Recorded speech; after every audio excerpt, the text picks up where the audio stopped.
The email notification flashed across my phone screen during a crucial client meeting. Congratulations on your home sale. My stomach dropped like I'd just plummeted down the first hill of a roller coaster. What home sale? I hadn't sold my home. I quickly excused myself, stepping into the hallway of Crosstech Solutions where I'd worked as a project manager for the past 7 years. Before we jump back in, tell us where you're tuning in from. And if this story touches you, make sure you're subscribed. Because tomorrow, I've saved something extra special for you. With trembling fingers, I opened the email. There it was in black and white. Confirmation of the sale of 427 Lakeview Terrace. My home. Our home. Nathan's and mine. Except Nathan hadn't mentioned selling our house, not once during breakfast that morning when he kissed me goodbye, or last night when we discussed weekend plans to fix the garden trellis. There must be some mistake, I whispered, dialing Nathan's number. Straight to voicemail. I tried again.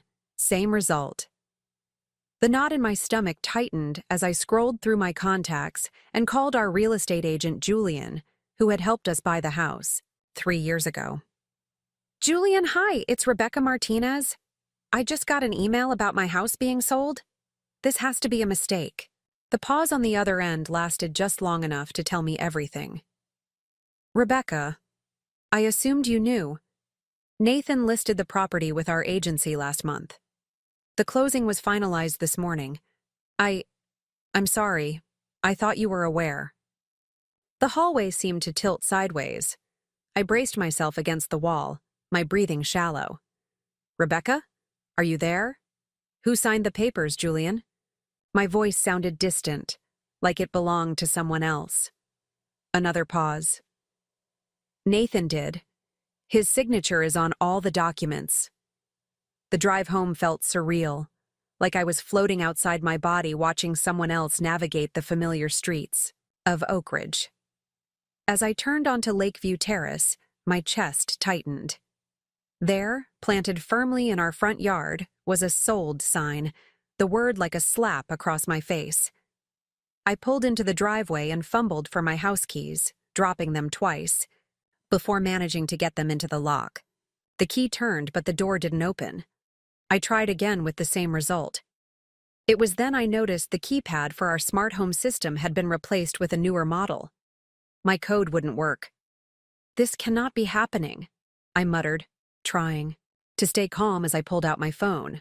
I clicked on our home security app. Surprisingly, it was still connected. Nathan must have forgotten to remove my access. Through the app, I could see inside our home, our formerly furnished home, now stripped bare of most furniture. In the middle of the living room floor sat my suitcase and a few boxes labeled Becca's Things in Nathan's hasty scrawl. My phone buzzed with a text message. Nathan, hey babe, we need to talk when you get off work. Big opportunity came up. Had to move fast. Don't freak out when you get home. Keys under the ceramic frog. Don't freak out? Don't freak out? He had sold our home without telling me and packed my things like I was a roommate being evicted. I found the spare key under the ceramic garden frog and let myself in.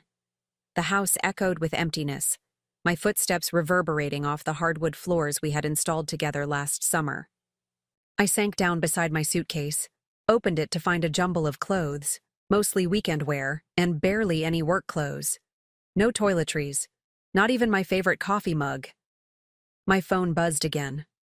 Nathan. Should be home around 7. We'll celebrate. This is going to be great for us. Celebrate?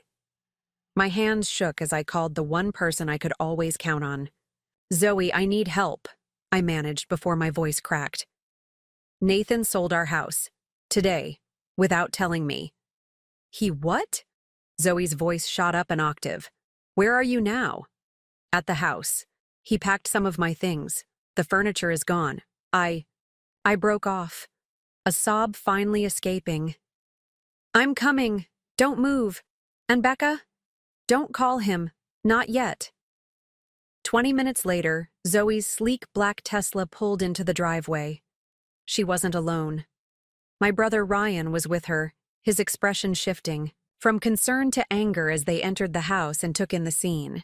"This can't be legal," Ryan said, wrapping me in a bear hug. "It might be," Zoe said grimly, looking around the empty living room. "Depends on whose name is on the deed." The deed. I pulled away from Ryan and rushed to the kitchen where I kept a fireproof box of important documents in the back of the pantry. The box was gone. "Looking for this?" Ryan held up his phone. "I'm searching property records online right now. Oak Ridge County has a public database." We huddled around his phone, waiting as the page loaded. And there it was. 427 Lakeview Terrace, solely in the name of Nathan Martinez. "That's impossible," I whispered. "We bought this house together. I put in half the down payment." "Can you prove it?" Zoe asked gently. Could I? I thought back to 3 years ago when we'd found this place. Nathan had handled most of the paperwork while I was wrapping up a big project at work. I'd transferred my half of the down payment to our joint account, and he'd taken care of the rest. Had I ever actually seen the final deed? Had I been so trusting, so stupid? "Check the sale details," I said to Ryan, my shock beginning to give way to anger. Ryan tapped through several screens. "Sold to Skyline Ventures LLC for $625,000. $625? Zoe exclaimed. "Didn't you say you bought it for $580,000 3 years ago? In this neighborhood? That's way under market value." She was right. Houses on our street had been selling for over $800,000 recently. Why would Nathan sell for so little? My phone buzzed again. Another text from Nathan. "Don't forget we have dinner reservations at Harborview at 7. Wear that blue dress I like. Big celebration tonight." I stared at the message, something cold and hard forming in my chest. This wasn't just a misunderstanding. This was calculated. "I need to check something," I said, heading upstairs to what had been our home office. The room was emptied of Nathan's expensive ergonomic chair and standing desk, but an old filing cabinet remained in the corner. Nathan had always been meticulous about paperwork, something I'd once found endearing. Now I wondered what else that careful record-keeping hid. I pulled open the bottom drawer where we kept documents about the house, or where we used to keep them. The drawer was empty except for one folder marked Home Warranty. Nathan must have missed it in his haste. Inside was a copy of our initial mortgage application with both our names listed as co-applicants. "Found something," I called downstairs. As Zoe and Ryan came up, I noticed a blinking light coming from the closet. Our Wi-Fi router was still there, and next to it, our backup drive was still plugged in. Nathan had overlooked it completely. "That could be important," Ryan said, unplugging the drive and handing it to me. "What else should we grab while we're here?" I looked around at what remained of my home, trying to think practically despite the emotional typhoon swirling inside me. My jewelry box is gone. Most of my clothes, too. I headed to our bedroom, nearly empty now except for the bare mattress, and a few boxes. "Check this out," Zoe called from the bathroom. She was holding a receipt she'd found in the trash can. "Harborview restaurant reservation for tonight. Table for 3. 3? Who was the third person? As we gathered what was left of my belongings, my phone buzzed with an email notification. It was from First Meridian Bank. "Your joint account transfer authorization." I opened it immediately. Nathan had transferred $175,000 from our joint savings account to another account at a different bank.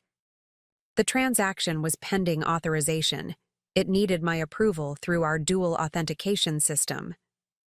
"He's emptying our accounts," I whispered, showing Zoe and Ryan the email. "Don't approve it," Zoe said firmly.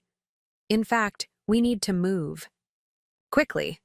Do you have accounts in just your name?" I nodded. "My personal checking account from before we were married, and my investment account." "Good. We need to talk to someone who understands finance and law. Right now." Ryan checked his watch. "It's 4:30. We still have time to get to a bank before..." It closes. As we headed downstairs, I paused at the family photo wall, the only thing Nathan hadn't cleared out yet. Preparing and narrating this story took us a lot of time, so if you are enjoying it, subscribe to our channel. It means a lot to us. Now back to the story. Among the photos was one of us on our honeymoon in Bali, smiling and sun-kissed. I carefully took it off the wall and removed the backing. "What are you doing?" Ryan asked. "Nathan likes to hide things in plain sight," I explained, pulling out a small USB drive that had been taped behind the photo. "He thinks he's clever." Zoe raised an eyebrow. "And you let him think that?" A small, grim smile crossed my face. "Always best to let people underestimate you." We left the house that was no longer mine, and I locked the door behind us out of habit. As I placed the key under the ceramic frog, I made a silent promise to myself. This wasn't over. In Zoe's car, I finally allowed myself to check my work, emails. Among them was one from my boss marked Confidential Crosstech IPO Update. 6 months ago, as one of the company's senior employees, I'd been given the opportunity to buy shares before our initial public offering. I'd invested nearly every penny of my personal savings, keeping it quiet even from Nathan, who had always been dismissive of my corporate job. The IPO was scheduled to go public next week. Nathan had no idea I was about to become a millionaire. In my own right. "Instead of the bank, take me to see Elliot Reeves," I told Zoe, referring to an attorney friend who specialized in family law.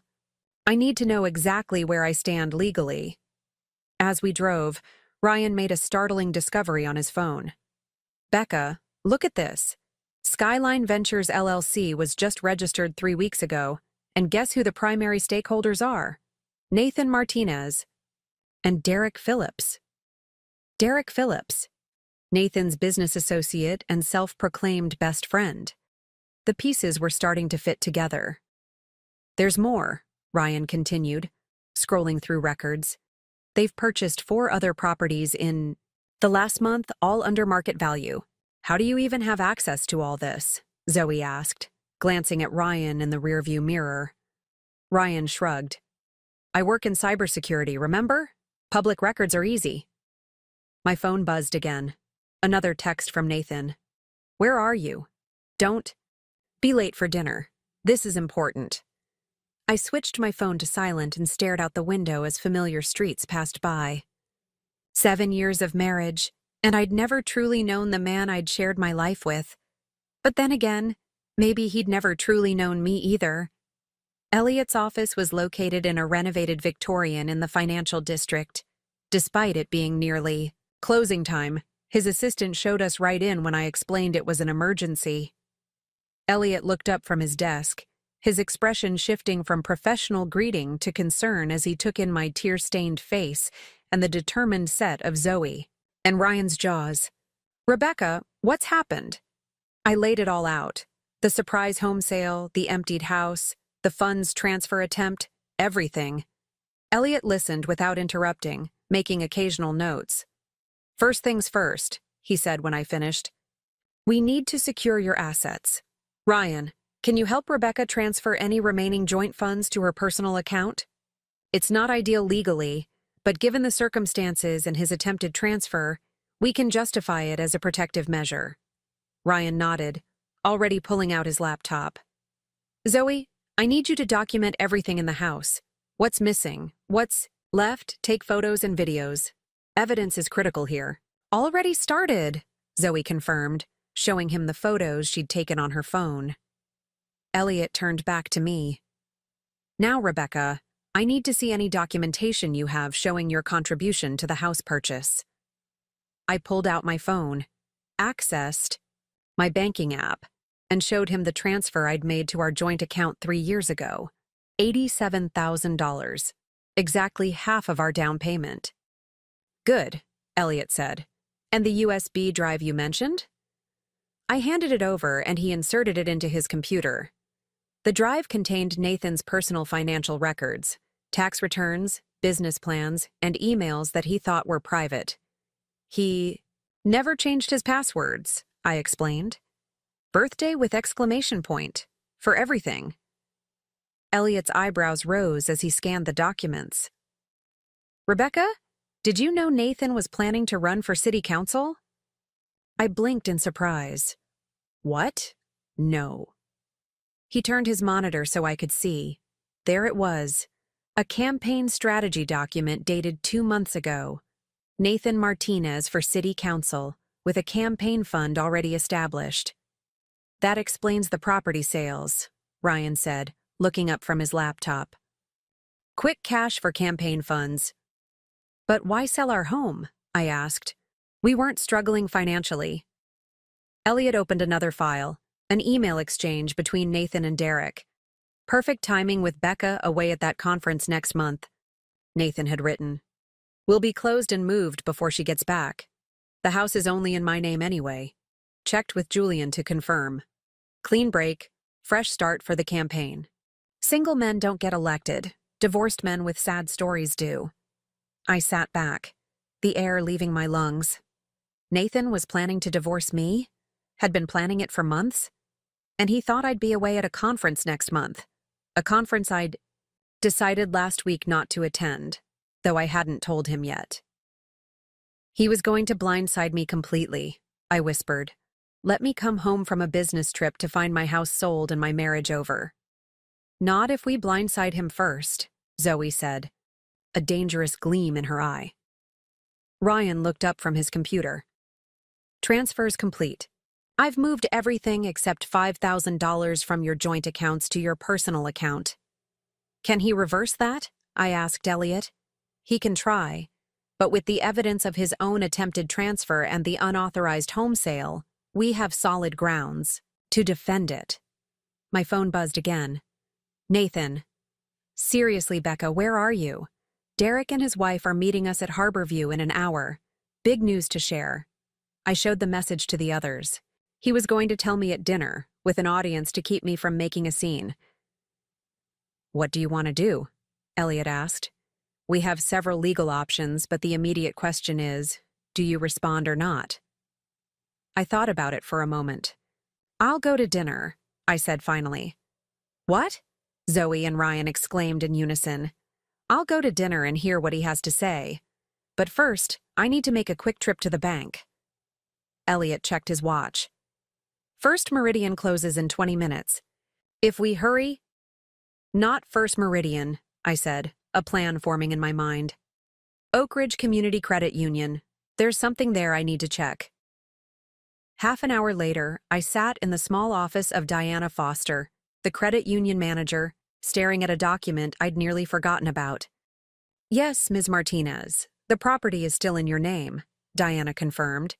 You purchased it outright 3 months ago. The property in question was a modest farmhouse on the outskirts of town. I'd discovered it during a Sunday drive and fallen in love with its wraparound porch and apple orchard. On impulse, I'd used my year-end bonus to make an offer, planning to surprise Nathan with it as a weekend getaway. But Nathan had been so focused on his business ventures that I'd put off telling him, eventually deciding to use it as an anniversary surprise instead. With everything that had happened, I'd nearly forgotten about it. You own another house? Ryan's eyes widened as we sat in Zoe's living room later that evening. I had decided to skip Nathan's dinner entirely, letting him wait at Harborview Restaurant while I figured out my next move. It's not just any house, I explained, pulling up photos on my phone. It's a 3-acre property with a renovated farmhouse and a small orchard. I bought it as an investment, thinking maybe we could turn it into a weekend retreat or even retire there someday. Zoe leaned over to look at the photos. It's beautiful, Becca, but I still don't understand why you kept it a secret from Nathan. I sighed, scrolling through images of wide plank floors and exposed beam ceilings. At first, it was going to be a surprise, but then, I don't know. Something told me to keep it to myself. Nathan had been acting distant for months, spending more time with Derek and less time at home. When I'd bring up our future, he'd change the subject. Good instinct, Ryan muttered, still working on his laptop. He'd been combing through Nathan's emails from the USB drive, creating a timeline of events. My phone had been buzzing incessantly for the past hour with texts and calls from Nathan. I'd silenced it, not ready to confront him yet. Now, I checked. The messages. Nathan, where are you? We're waiting. Nathan, you're embarrassing me. Derek and Vanessa are here. Nathan, answer your phone, Becca. This is childish. Nathan, fine. If you're not going to be supportive of our future, that says everything. The last message had come in just minutes ago. I'm coming home. We need to talk. Now. He doesn't know, I said quietly. Doesn't know what? Zoe asked. That we know the house is sold. He thinks I'm just being difficult about missing dinner. I stood up, suddenly feeling caged. He's heading to the house now, expecting to find me there. Ryan checked the surveillance app on my phone. The house is empty. No one's there yet. We need backup, Zoe decided, reaching for her phone. I'm calling Gabby. If anyone can make sense of this financial mess, it's her. Gabriella Patel was a financial advisor who had helped Zoe restructure her business last year. She was also one of the sharpest minds I knew when it came to following money trails. While Zoe made the call, Ryan continued his digital excavation. Becca, look at this, he said, turning his laptop toward me. 3 weeks ago, Nathan emailed Julian asking for the documentation we discussed. Julian sent over paperwork showing sole ownership of the house. I peered at the screen. But how? We both signed the mortgage papers. Yes, but apparently not the deed, Ryan said grimly. And there's more. The funds from the house sale didn't go to your joint account. They went directly to an LLC account that Nathan opened with Derek. A chill ran down my spine. So, they've been planning this for a while. At least 3 months, based on these emails, Ryan confirmed. And get this, Skyline Ventures isn't just buying random properties. They're specifically targeting homes in the Oak Meadows district. That caught my attention. Oak Meadows was a historic neighborhood where zoning laws had recently changed, allowing for commercial development. Nathan and Derek had always talked about wanting to break into the short-term rental market. Was that what this was about? My phone lit up with a text from an unknown number. Rebecca, it's Vanessa Phillips. We need to talk. It's important. Nathan doesn't know I'm contacting you. Vanessa? Derek's wife? We'd met at company functions but weren't close. What could she possibly want to tell me? Before I could respond, the doorbell rang. Zoe peeked through the peephole and then let in a petite woman with an armful of file folders. Gabriella Patel, looking like she'd come straight from her office. So your husband sold your house without telling you? Gabby said in lieu of a greeting, setting her files down on Zoe's coffee table. Let's see what we're working with. For the next hour, Gabby pored over bank statements, property records, and emails, building a financial picture of what Nathan and Derek had been doing. Meanwhile, I messaged Vanessa back, arranging to meet her the following morning at Riverfront Coffee, away from Nathan and Derek's usual haunts. Your husband's been busy? Gabby said finally, pushing her tortoiseshell glasses up on her nose.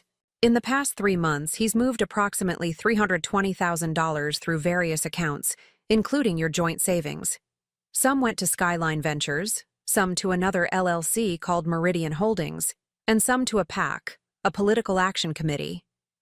The campaign fund, I murmured, remembering the documents Elliot had found. Exactly. And here's where it gets interesting. Gabby pointed to a spreadsheet she'd created. The properties Skyline has been purchasing, they form a perfect arc around Oak Ridge Community College. And the college just announced a major expansion last month. Ryan whistled low. Inside information? Property values in that area will skyrocket. But that doesn't explain why he sold our house, I said, still trying to make sense of Nathan's betrayal. We weren't hurting for money. Gabby flipped to another page. According to this campaign strategy document, Nathan's running on a platform of family values and fiscal responsibility. But look here. She pointed to a note in the margin. Downsize personal residence to show commitment to financial prudence. He sold our home as a campaign prop? The idea was so absurd I almost laughed. To look more relatable to voters? That, and to free up capital for these other investments, Gabby confirmed. The problem is, he did it without your knowledge or consent, which raises serious legal issues. My phone buzzed again. Nathan, where the hell are you? I'm at the house. Your car's gone. Call me now. I showed the message to the others. Should I respond? Not yet, Ryan advised. Let him sweat a little more. Meanwhile, I've found something else. He turned his laptop around to show us a series of text messages he'd recovered from the backup drive. The exchanges were between Nathan and someone saved in his contacts as campaign advisor.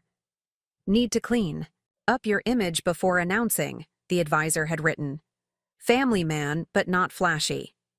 The McMansion doesn't play well with middle-class voters, and we need to address the potential scandal. Nathan had replied, working on downsizing the house. As for the other matter, it will be handled discreetly. What other matter? I wondered aloud. What potential scandal? My question hung in the air, unanswered but ominous.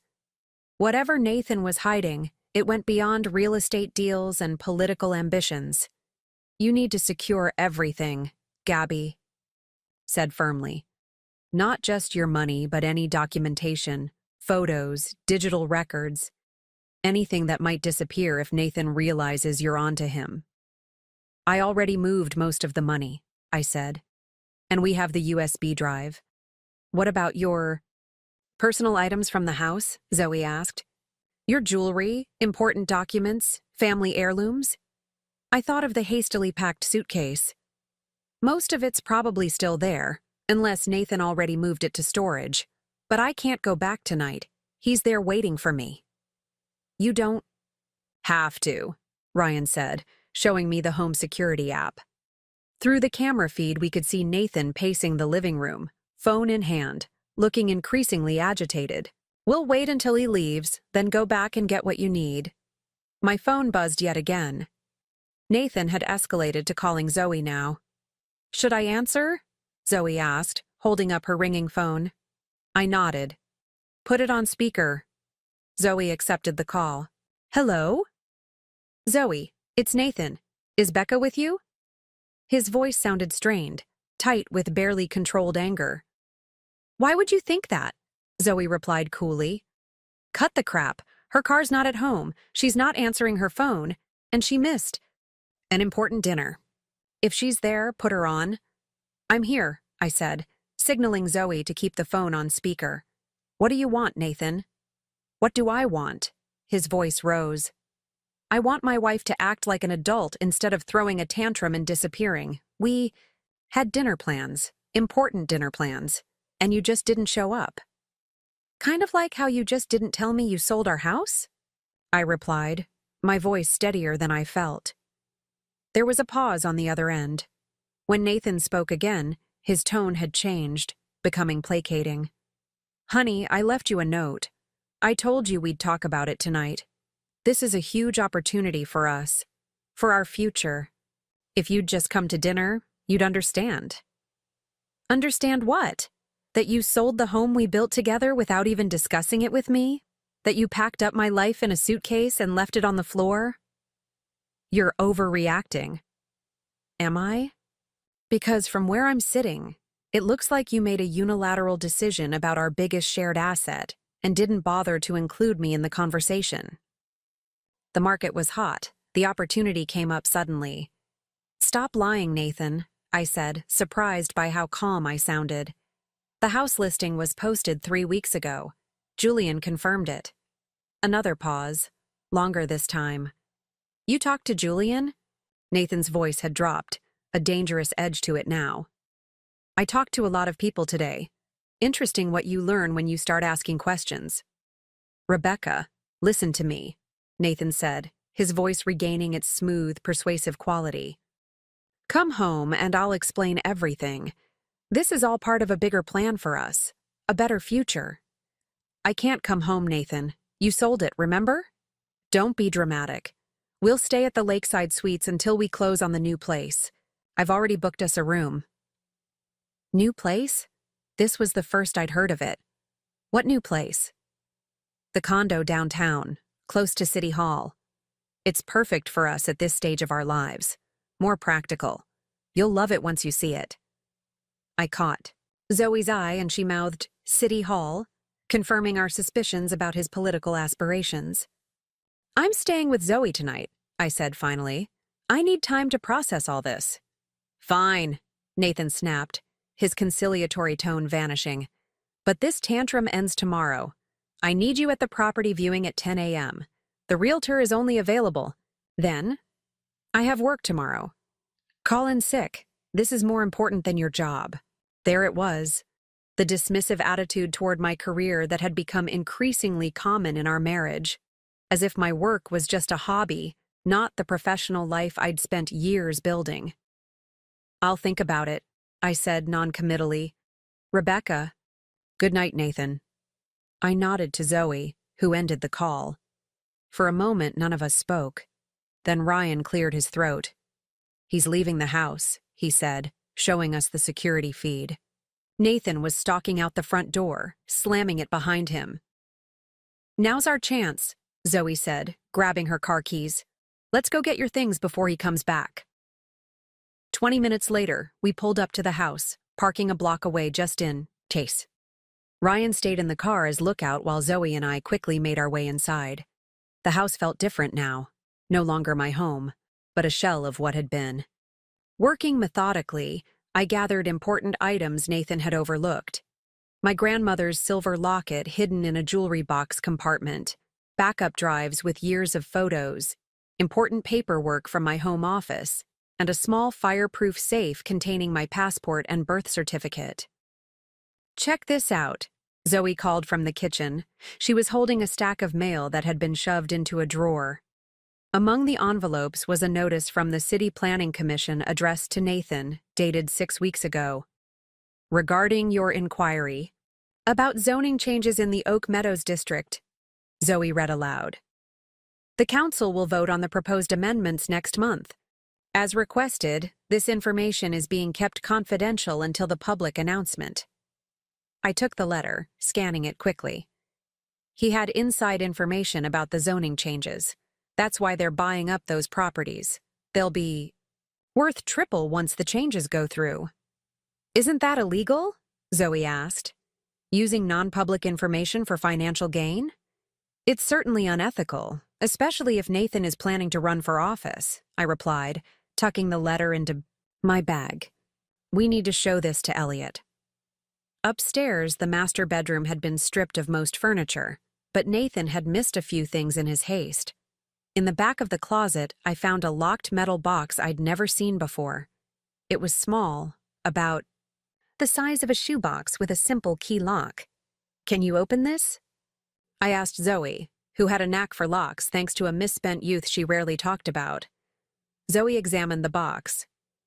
Give me a hairpin in 2 minutes.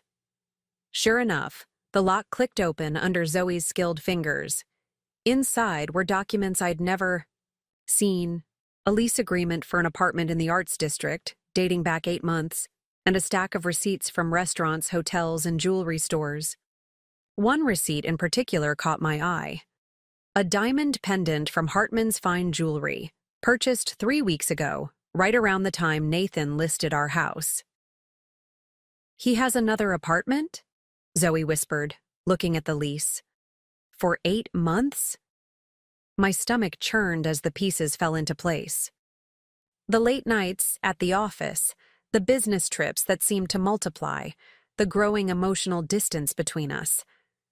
Nathan hadn't just been planning a political campaign behind my back. He'd been living a double life. We need to go, I said, stuffing everything back into the box. Now. As we hurried downstairs, headlights swept across the front window. A car was pulling into the driveway. Nathan? Zoe asked, freezing in place. I checked the security app on my phone. No, it's Derek's car. And there's a woman with him, but it's not Vanessa. We watched through the app as Derek helped a young woman out of the passenger seat. She was perhaps in her mid-20s, professionally dressed but with a distinctly more glamorous style than was typical in Oak Ridge. Derek guided her to the front door, his hand resting intimately on the small of her back. "That's not his wife," Zoe whispered unnecessarily. "No, it's not," I agreed, my mind racing. "Quick, out the back door." We slipped out through the kitchen, just as we heard keys in the front lock. Racing across the backyard, we made it to the side gate that led to the next street over. Ryan was waiting there, having moved the car when he spotted Derek arriving. "Who was that with Derek?" he asked as we piled into the car. "Not his wife," I said grimly, "which might explain why Vanessa wants to meet with me tomorrow." Back at Zoe's apartment, we spread out our findings. The metal box had yielded more than just the lease agreement and receipts. There were also photographs of Nathan with different women at various events, none of which I'd attended or even heard about. "This is getting messier by the minute," Gabi observed, having returned after putting her kids to bed. "It's not just about real estate anymore." "It never was," I said quietly, finally seeing the full picture. "Nathan's been planning an exit strategy for months, from our marriage, from our home, from the life we built. The house sale was just the final step." "But why now?" Ryan asked. "Why the sudden rush?" "The campaign," Gabi suggested. "If he's announcing soon, he needs everything in place. The right image, the right address, maybe even the right partner." The implication hung in the air. Was Nathan planning to replace me entirely for his political debut? "Look at this," Zoe said, examining the lease agreement more closely. "The apartment is leased to a shell company, Meridian Holdings, the same one Gabi found in the financial records." "He's covering his tracks," Ryan observed, making sure nothing leads directly back to him. My phone buzzed with a text from Elliot. "Need to meet first thing tomorrow. Have information about Skyline Ventures you need to see." My office, 7:30. I responded affirmatively, then set my phone aside. It was past midnight now, and exhaustion was setting in. The adrenaline that had carried me through this shocking day was fading, leaving behind a bone-deep weariness. "You should try to get some sleep," Zoe said gently, seeing my fatigue. "Tomorrow's going to be another long day." She was right. Between meeting Elliot at 7:30, Vanessa at 9:00, and somehow dealing with Nathan's demand that I attend the condo viewing at 10:00, I had a full morning ahead. "Here," Zoe said, handing me a glass of water and a flannel pajama set. "The guest room is all yours. And Becca, we're going to figure this out. Nathan may think he's thought of everything, but he clearly underestimated who he's dealing with." I managed a small smile, grateful for my friend's unwavering support. He always did. As I settled into Zoe's comfortable guest room, my phone lit up with one final text from Nathan. "Things will make sense tomorrow, I promise. Don't make decisions when you're emotional. Remember, we're a team." Team. The word that had once filled me with such warmth now left me cold. Nathan and I hadn't been a team for months, maybe longer. He'd been playing a game with rules I didn't know, on a field I couldn't see. But that was about to change. Morning arrived too quickly, the pale autumn light filtering through Zoe's guest room curtains as my alarm chimed at 6 UAM. I'd slept fitfully, dreaming of empty houses and strangers living in rooms that had once been mine. After a quick shower, I dressed in clothes Zoe had lent me. A crisp button-down and tailored slacks that were slightly too long but would work for the day ahead.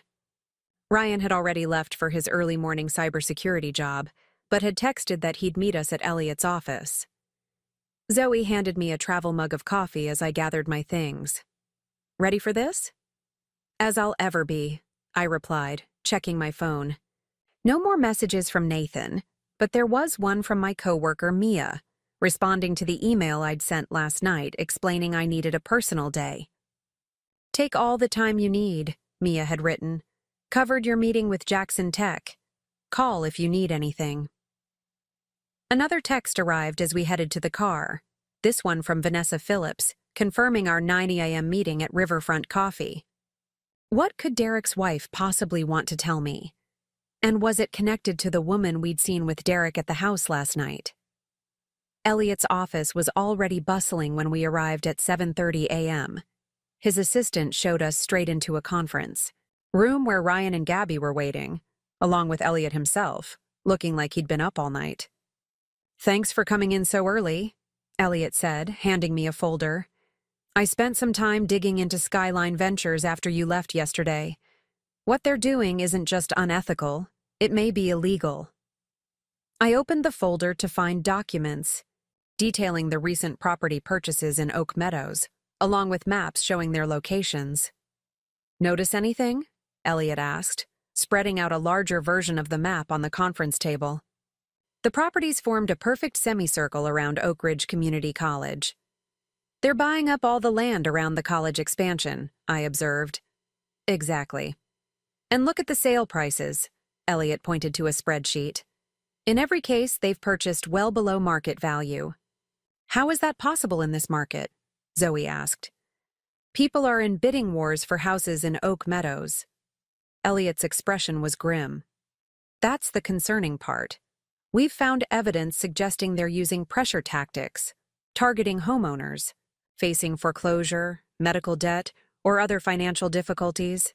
In some cases, they've spread rumors about property values dropping to create panic selling." "That sounds like fraud," Ryan said. "It is," Elliot confirmed. "And there's more. The zoning changes that will make these properties so valuable." Nathan got advance notice through his connection with Councilman Harrington, who, coincidentally, is the one who's been encouraging Nathan to run for office. "Insider trading, essentially, but with real estate," Gabby observed. "And a clear conflict of interest if Nathan's planning to join the city council," Elliot added. "But here's what you really need to see." He pulled out another document, a draft campaign announcement bearing Nathan's name and photo. The headline read, "Nathan Martinez, a fresh start for Oak Ridge." The announcement outlined Nathan's platform: fiscal, responsibility, family values, and neighborhood revitalization, with particular emphasis on the Oak Meadows district. According to the press release, candidate Martinez planned to transform the area into a vibrant hub for students and young professionals. "He's planning to announce next week," Elliot said, "right after the zoning changes become public." The Tao. Timing was no coincidence. Nathan would position himself as the visionary who saw the potential in the neglected neighborhood, conveniently after he and Derek had bought up key properties at bargain prices. "Wait," I said, noticing something. In the press release. "This mentions Nathan and his fiancée will make their home in the revitalized district." "Fiancé?" Elliot exchanged glances with Ryan. "We were getting to that. Ryan found something in the emails that you should see." Ryan pulled up an email exchange on his laptop. Messages between Nathan and Derek from just 2 weeks ago. "Everything set." "With Amanda?" Derek had written. Nathan's reply sent ice through my veins. "Ring purchased. She'll move into the downtown condo after the announcement. Divorce papers being prepared. Becca will be out of the picture before the campaign launches." There it was in black and white, Nathan's complete betrayal laid bare. Not just selling our house without telling me, not just planning a political career behind my back, but actively planning to replace me with someone named Amanda, presumably the recipient of the diamond pendant from Hartman's jewelry. "I'm sorry, Rebecca," Elliot said quietly. "I know this is a lot to take in." "Actually, it explains a lot," I said, surprised by how calm I felt. The shock had burned away, leaving a clear, cold anger in its place. Nathan's been laying groundwork for months. The separate apartment, the secret bank accounts, the house sale. It was all leading to this. "The question is, what do you want to do about it?" Elliot asked. I glanced at the clock. It was 8:15 a.m., time to head to my meeting with Vanessa. if I was going to make it by 9 around. First, I want to hear what Vanessa Phillips has to say, I decided. Then I want to stop Nathan from destroying more lives, including his own. How? Zoe asked. A plan was forming in my mind, pieces clicking into place like a complex puzzle. By giving him exactly what he thinks he wants, right before I take it all away. Riverfront Coffee was buzzing with morning customers when I arrived at 8:55 a.m. Vanessa was already there, seated at a corner table away from the windows, nervously twisting her wedding ring. She looked different from the confident socialite I remembered from company parties. Her usual perfect makeup couldn't quite hide the shadows under her eyes. "Rebecca," she said, standing as I approached. "Thank you for meeting me." "Vanessa," I acknowledged, taking the seat across from her. "What's this about?" She glanced around, making sure no one was within earshot. "I know about the properties," she said in a low voice. "About Skyline Ventures, the zoning changes, all of it. Derek thinks I'm in the dark, but I've known for weeks." "How?" I asked, genuinely curious. "I'm a real estate attorney, remember? When properties in Oak Meadows started selling for 30% below market value, people noticed. I pulled the records and found Skyline Ventures listed as the buyer on all of them. It wasn't hard to connect the dots back to Derek and Nathan." She pulled a folder from her designer handbag and slid it across the table. "What you don't know is that they've done this before. 3 years ago in Westlake. They bought properties, flipped them after zoning changes, and made millions. But people got hurt in the process. Small businesses displaced, families forced out of homes they'd lived in for generations." I opened the folder to find newspaper clippings, property records, and court documents, all relating to a development controversy in Westlake, a town about 40 miles away. "Why are you showing me this?" I asked, though I already suspected the answer. Vanessa's perfectly manicured hands trembled slightly as she reached for her coffee. "Because history is repeating itself, and I can't be complicit again. And because I know about Amanda." There it was, the name from Nathan's emails. "Who is she?" "She works for Councilman Harrington. She's been involved with both Derek and Nathan for months. The woman you saw with Derek last night? That wasn't Amanda. That was Elise, another part of their circle." Vanessa's voice was bitter. "There are several women they rotate through those apartments. I've known about Derek's affairs for years, but I looked the other way because our prenup favors him if I file for divorce. But this, using these women as props for their business and political ambitions, it's gone too far." My head was spinning. "Nathan's planning to leave me for Amanda." "Yes. After the campaign announcement, she's being groomed as the perfect political wife. Young, photogenic, connected to the right people." Vanessa took a deep breath. "I'm sorry, Rebecca. I should have warned you sooner." "Why now?" I asked. "Why come forward at this point?" Vanessa met my eyes directly for the first time. "Because they're about to destroy an entire neighborhood to fuel their ambitions. Because I found evidence that they bribed a planning commission member to fast-track the zoning changes. And because—" her voice caught slightly. "Because I'm pregnant, and I refuse to raise my child in the shadow of Derek's corruption." The revelation hung between us, weighty and significant. Vanessa Phillips wasn't just a scorned wife seeking revenge. She was a mother-to-be fighting for her future. "What do you want from me?" I asked carefully. "An alliance," Vanessa replied. "You have evidence of Nathan's deception. I have evidence of their past schemes and the bribery. Together, we might be able to stop them before they announce the campaign and destroy more lives." I checked my watch. It was 9:30 a.m. Nathan would be expecting me at the condo viewing in 30 minutes.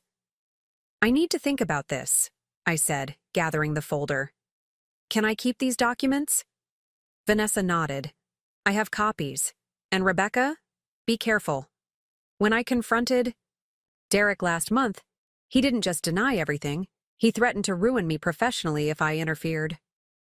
I appreciate the warning, I said, standing to leave. And Vanessa? Congratulations on your pregnancy.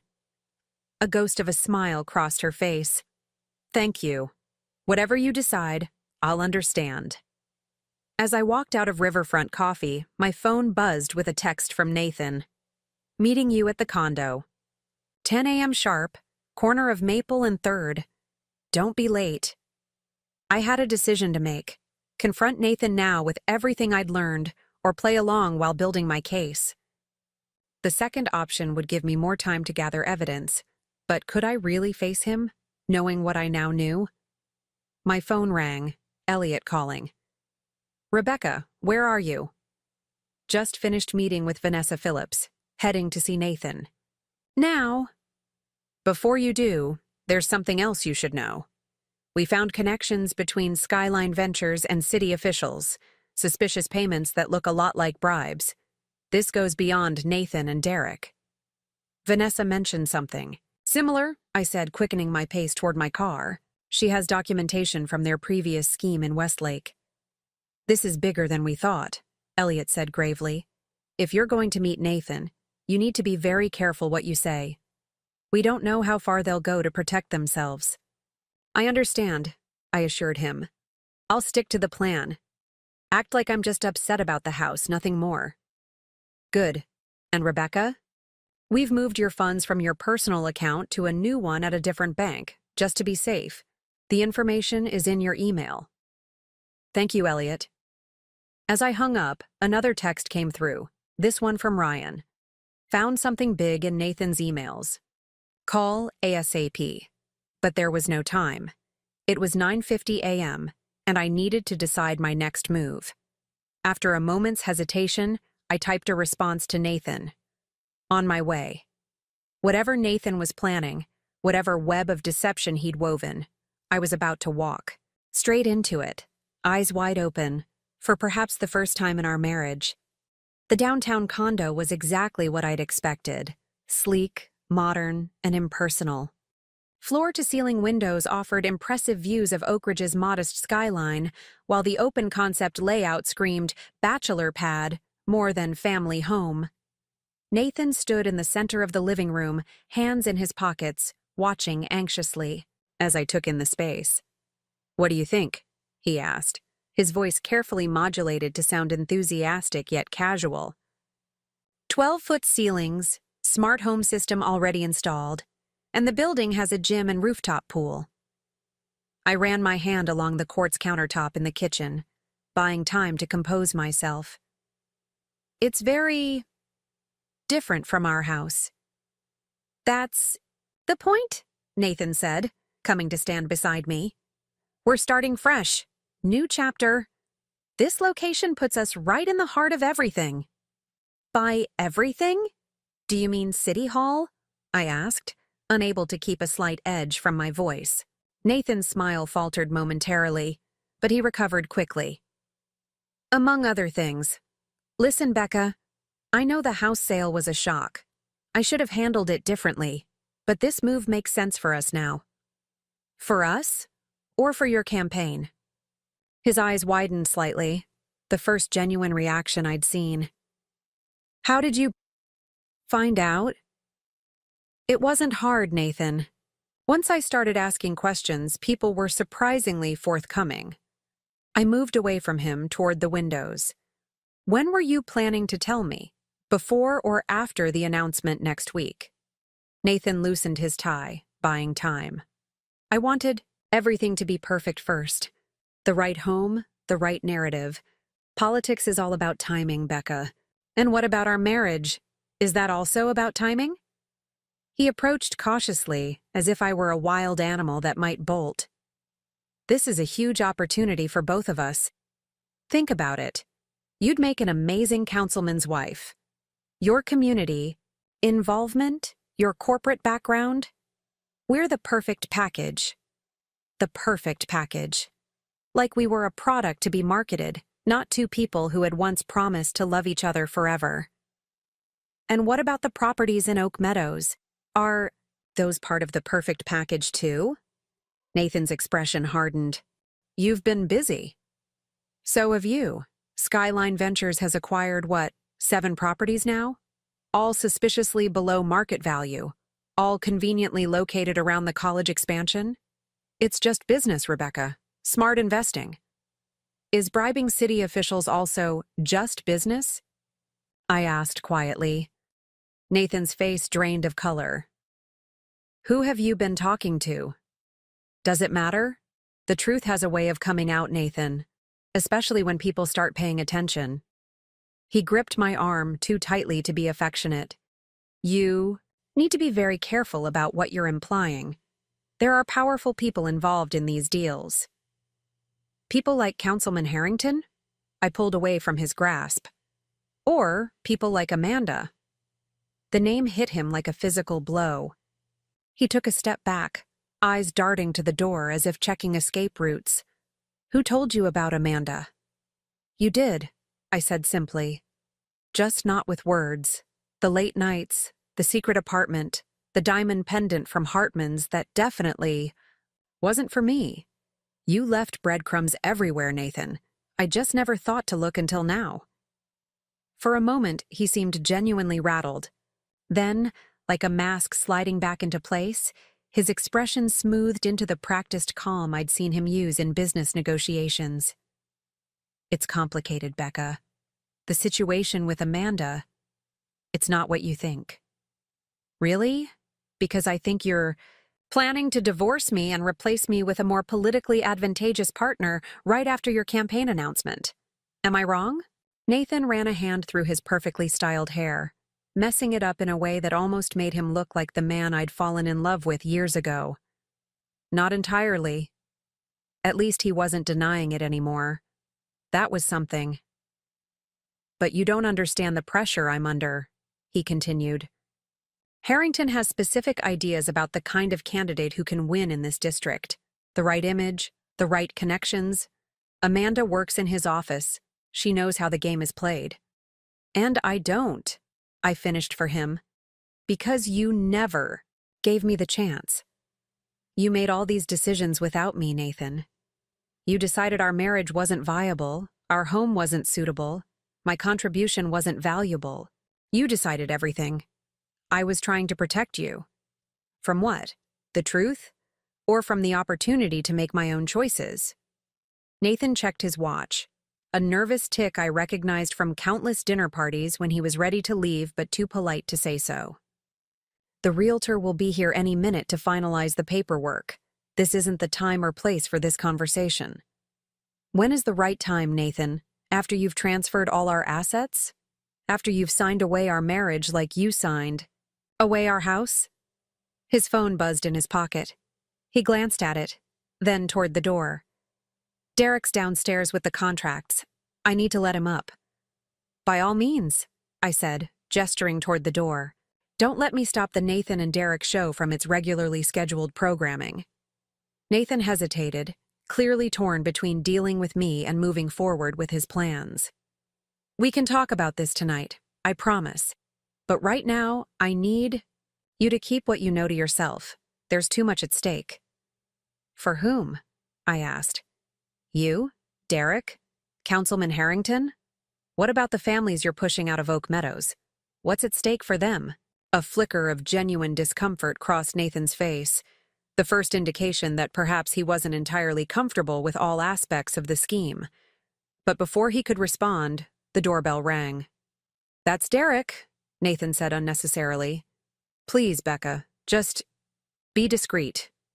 I nodded non-committally as Nathan went to answer the door. A moment later, Derek Phillips strode into the condo with the confident air of someone accustomed to owning every room he entered. Behind him was Julian Watkins, the real estate agent, who had helped us buy our house 3 years ago, and who had apparently helped Nathan sell it behind my back. Rebecca! Derek's surprise at seeing me seemed genuine. Nathan didn't mention you'd be joining us.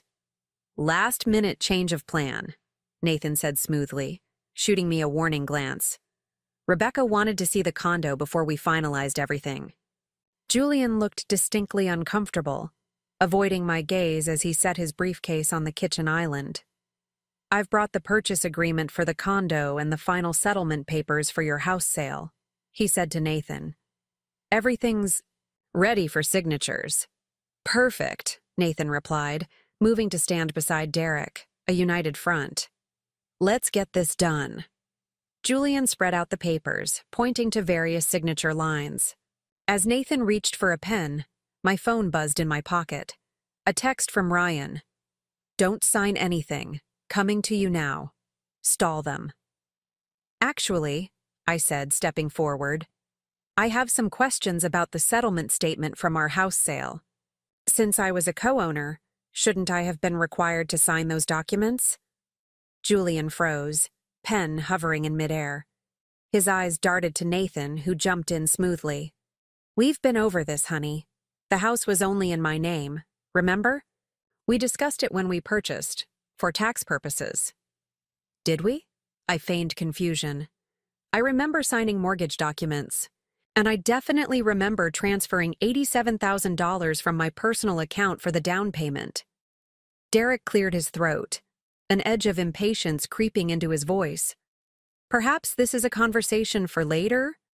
We have a tight schedule today. Of course, I said sweetly. Far be it from me to disrupt the carefully orchestrated timeline. But I'm curious. I turned to Julian. Is it standard practice to sell a property for 30% below market value? In this climate? Our house could have easily commanded $800,000 in today's market, yet it sold for $625,000. Seems unusual for an experienced agent like yourself. Julian's discomfort visibly increased.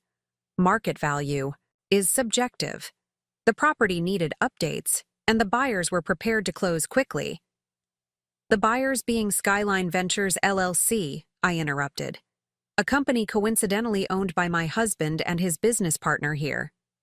Fascinating how... That works? Derek's expression darkened. Nathan, perhaps you should speak with your wife privately before we proceed. That won't be necessary, Nathan said firmly. Rebecca is just processing a lot of changes right now. She'll come around.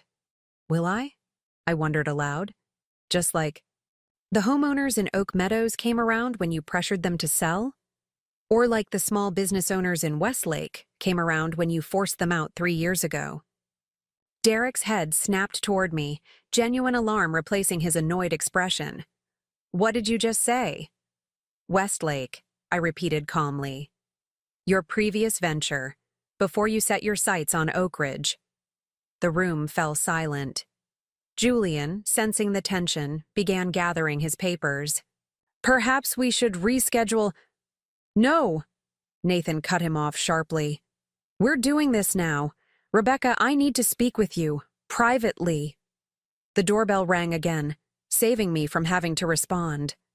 Nathan looked confused, clearly not expecting anyone else. He went to answer it, returning moments later with Ryan in tow. Sorry to interrupt, Ryan said cheerfully, though his eyes were hard as he surveyed the room. Rebecca, you left some important documents at the house. Thought you might need them. He handed me a folder. Inside were printouts of emails between Nathan, Derek, and Councilman Harrington, discussing specific properties in Oak Meadows and the guaranteed zoning changes that would make them valuable. Thank you, Ryan, I said, deliberately casual. This is exactly what I needed. Derek's expression had shifted from alarm to thinly veiled hostility. Nathan, what is going on here? Nathan ignored him, focusing on me. Whatever you think you know, you're missing context. These deals are completely legitimate business ventures. Are they? Ryan asked innocently. Because from where I'm standing, using non-public information about zoning changes to acquire properties at deflated prices looks an awful lot like insider trading. And that's before we get to the payments to Councilman Harrington's campaign fund. Julian, who had been edging toward the door, froze. Payments? What payments? Nothing that concerns you, Derek snapped. In fact, I think we're done here. Julian, we'll call you to reschedule. Julian nodded gratefully and made a hasty exit, leaving the four of us in a tense standoff. "You've been following me," Nathan accused, turning to me. "Digging through my private communications, talking to people behind my back." "Ironic, coming from you," I replied evenly. "But no, I haven't been following you. I simply started paying attention to what was right in front of me." Derek's phone rang. He checked the display, his face tightening. "It's Vanessa. I need to take this." He stepped onto the balcony, closing the glass door behind him. Nathan seized the opportunity to approach me, his voice low and urgent. "You need to stop this now, Becca. You have no idea what you're dealing with." "I think I do," I countered. "A real estate scheme with political ambitions, fueled by insider information and questionable ethics. Did I miss anything?" "The big picture," Nathan hissed. "This isn't just about properties or campaigns. There are development plans for Oaks. Meadows that will transform this city. Billions in potential growth. The people we're working with aren't the kind you want to cross." "Are you threatening me?" I asked, genuinely startled. Nathan looked almost pained. "I'm trying to protect you. I always have been." "By planning to divorce me and marry someone else? That's an interesting definition of protection." Ryan cleared his throat, pointedly reminding us of his presence. "Rebecca, we should go. Elliot's waiting for us." Nathan's eyes narrowed. "Elliot Reeves? You involved a lawyer?" "Did you really think I wouldn't?" I asked, gathering my purse. "You sold our home, Nathan. Did you expect me to just accept that? Without question?" Derek burst back into the room from the balcony, his face flushed with anger. "Vanessa's talking to reporters. She's threatening to go public with everything. Westlake, Oak Meadows, the payments to Harrington, everything." Nathan went pale. "She can't. She signed NDAs. She has no proof." "Apparently she does," Derek snarled. "And according to her, she's not the only one who's been gathering evidence." Both men turned to look at me. "Becca," Nathan began, his voice strained. "Whatever you're planning, think carefully. There are ways we can work this out that benefit everyone." "I bet there are," I agreed, moving toward the door with Ryan close behind me. "But right now, I need to get to a meeting with my lawyer. Feel free to continue with your condo purchase. After all, you're so good at making unilateral property decisions." As Ryan and I left, I could hear Derek's angry voice rising behind. "Fix this, Nathan. Use whatever leverage you have, but fix it." In the elevator, Ryan immediately pulled out his phone. "Elliot's got everyone at his office waiting. We need to move fast. They're already trying to contain the damage." "What did you find in those emails?" I asked. "The ones you texted me about earlier?" Ryan's expression was grim. "Proof that the Oak Meadows scheme is just phase 1. They're planning similar operations in 3 other neighborhoods, all timed around strategic policy changes Nathan would help push through once. He's on the council." "They're using politics to fuel real estate fraud," I murmured, the scope of the scheme becoming clearer. "Politics, real estate, and something else?" Ryan replied cryptically. "But Elliot should explain that part." As we exited the building, I glanced back to see Nathan watching us from the condo balcony, phone pressed to his ear. He looked smaller somehow, diminished in the morning light. Less the confident businessman I'd married, and more a desperate man watching his carefully constructed plans crumble. My phone buzzed with an incoming call from a number I didn't recognize. Against my better judgment, I answered. "Rebecca Martinez?" a woman's voice asked. "Yes. Who's this?" "Amanda Keller. I believe you know who I am." My heart skipped a beat. Amanda, Nathan's intended replacement for me both personally and politically. "I do," I answered carefully, signaling to Ryan that something was happening. "What can I do for you, Ms. Keller?" "Meet me," she said simply. "There's more to this situation than you understand, and I think we'd both benefit from a conversation." "Alone?" I hesitated, weighing the risks. "When and where?" "The Botanical Gardens, Japanese section. 30 minutes." The call ended abruptly. Ryan looked at me questioningly. That was Amanda Keller, I explained. Nathan's, whatever she is. She wants to meet at the Botanical Gardens in half an hour. Ryan frowned. It could be a trap. Nathan and Derek might be trying to intimidate you. Or she might have information we need, I countered. Either way, I want to hear what she has to say. Not alone, Ryan insisted. I'll come with you, stay at a distance. If anything seems off, I'll intervene. I nodded, already texting Elliot to inform him of the change in plans. His response came quickly.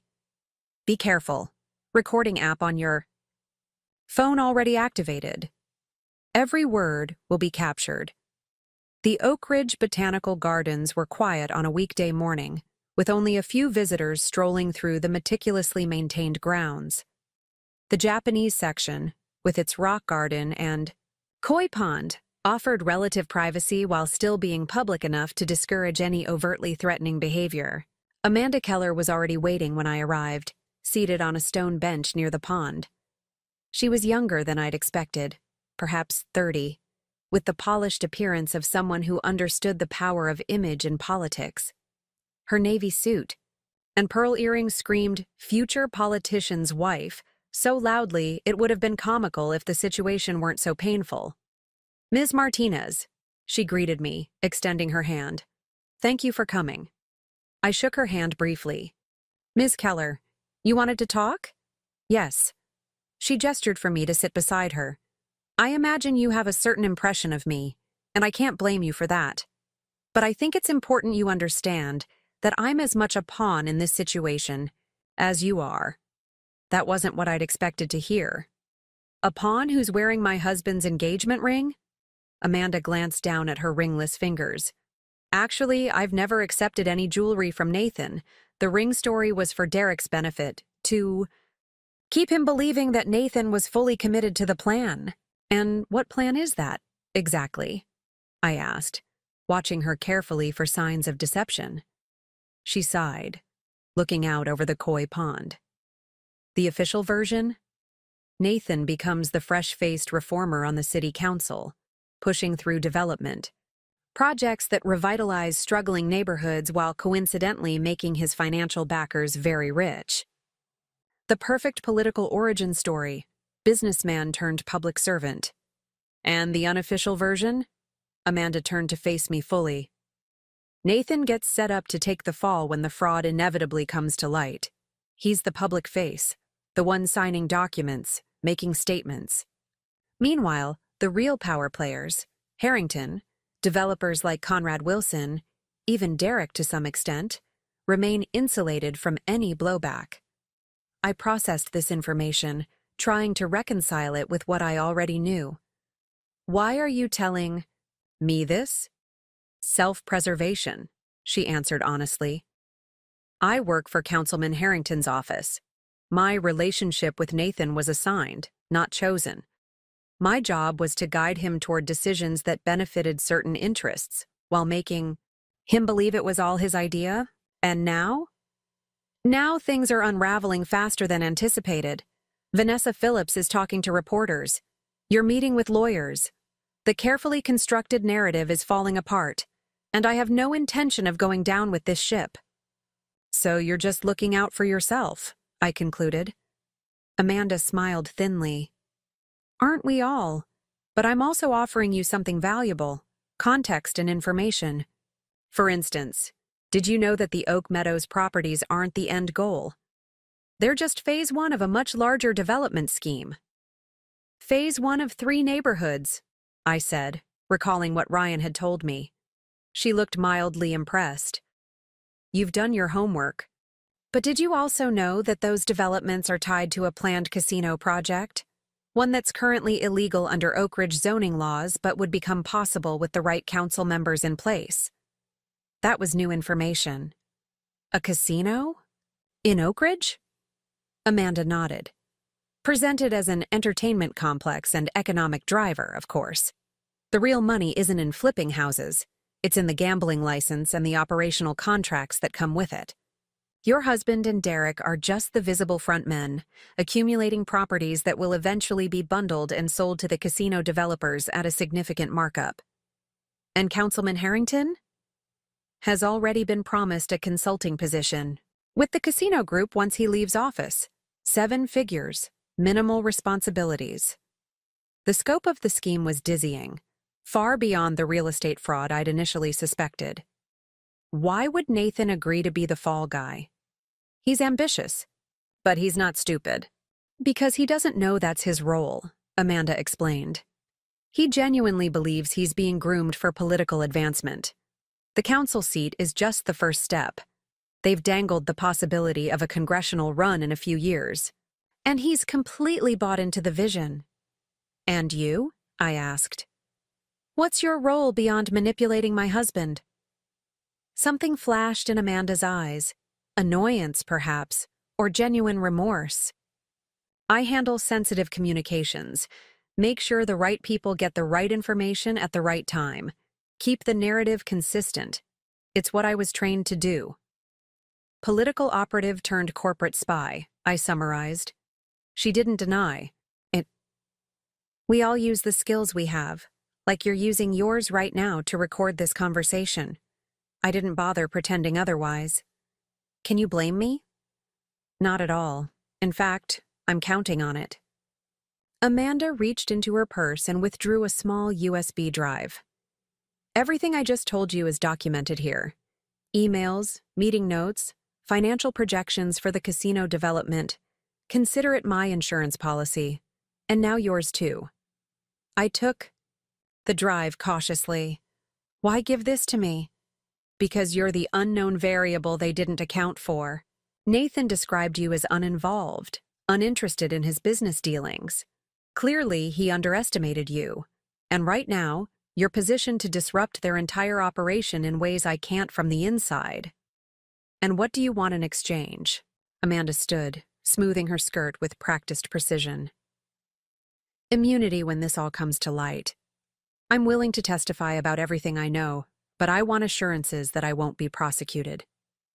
I'm not a prosecutor, I reminded her. I can't make those kinds of promises. No, but your lawyer can negotiate with the DA's office on my behalf.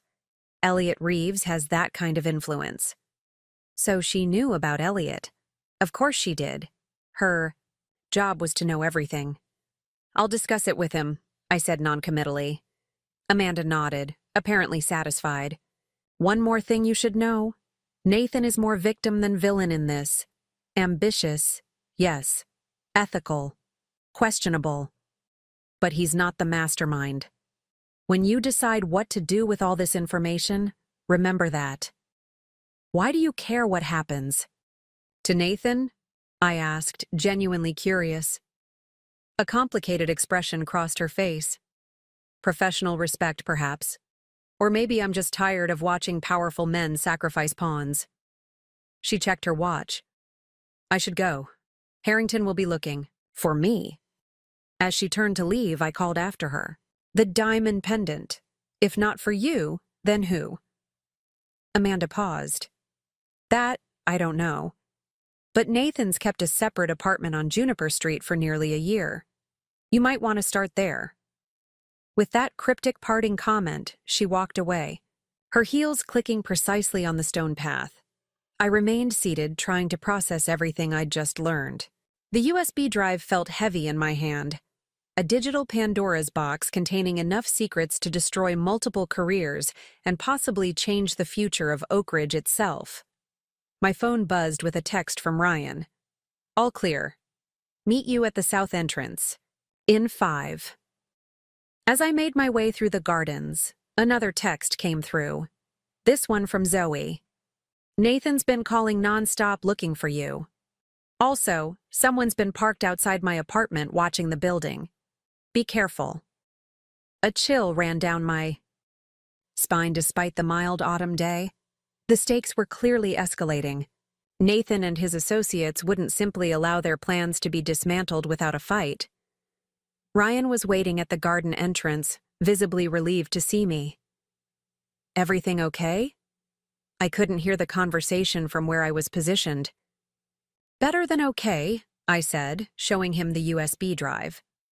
Amanda just handed us the blueprint to their entire operation, including a casino development that's apparently the endgame of all these property acquisitions. Ryan's eyebrows shot up. A casino? That would never get approved in Oak Ridge without significant political maneuvering, I finished for him. Hence Nathan's council run. We need to get this to Elliot right away, Ryan said, already heading toward the parking lot. And we need to be careful. If what Amanda gave you is as explosive as it sounds, there are people who would go to great lengths to contain it. As if on cue, my phone rang. Nathan again. After a moment's hesitation, I answered. Where are you? He demanded, his voice tight with stress. We need to talk. Now. I'm handling some things, I replied vaguely. And yes, we do need to talk. But not yet. Rebecca, please. Things are spiraling out of control. Derek's threatening legal action, Harrington's people are calling, and Vanessa's talking to the Oak Ridge Tribune. Whatever you think you know. I know about the casino, Nathan. I interrupted quietly. The line went silent for several seconds. When Nathan spoke again, his voice had changed. More cautious, more calculating. Who told you about that? Does it matter? The point is, I know. I know about all of it. The properties, the zoning, changes, the payments to Harrington, the plans for your political career. I know everything.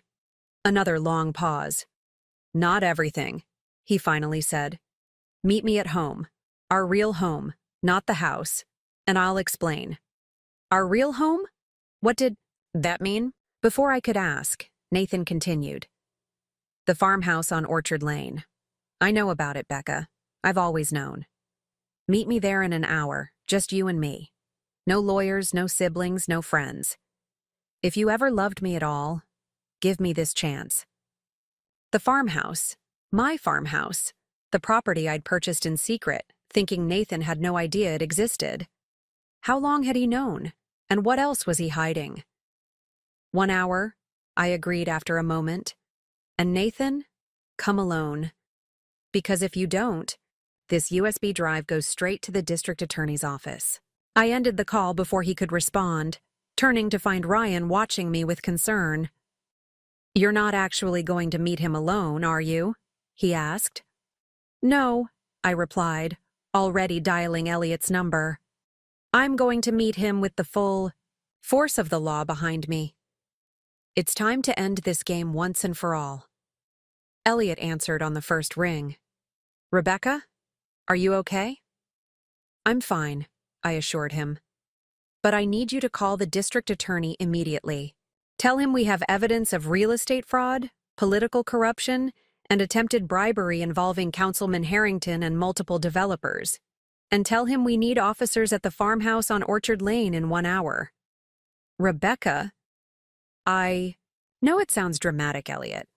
But trust me, what I just learned changes everything. Nathan's been set up as the fall guy in a scheme much bigger than we initially thought. And in 1 hour, he's either going to confess everything or dig himself a deeper hole. And you'll be there to witness it, Elliot concluded, understanding, dawning in his voice. Exactly.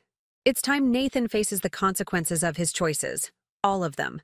Starting with the fact that he sold our home without realizing I bought another one right under his nose. As Ryan drove us to Elliot's office to regroup before the confrontation at the farmhouse, I felt a strange sense of calm descending. After days of shock, anger, and betrayal, I finally understood the full picture, or at least enough of it to take back control. Nathan had underestimated me from the beginning, dismissing my intelligence, my resilience, and my resourcefulness. He'd sold our home thinking it would leave me vulnerable and dependent on his plans. He couldn't have known that I'd already secured my own future, my own space, my own foundation. The farmhouse on Orchard Lane wasn't just a property investment or a weekend getaway. It was my insurance policy against exactly the kind of betrayal Nathan had orchestrated. And now, ironically, it would become the stage for his final act of desperation. What are you going to do when this is all over? Ryan asked, breaking the contemplative silence in the car. I gazed out the window at the familiar streets of Oak Ridge, the city I'd made my home, the community Nathan had been willing to exploit for his ambitions.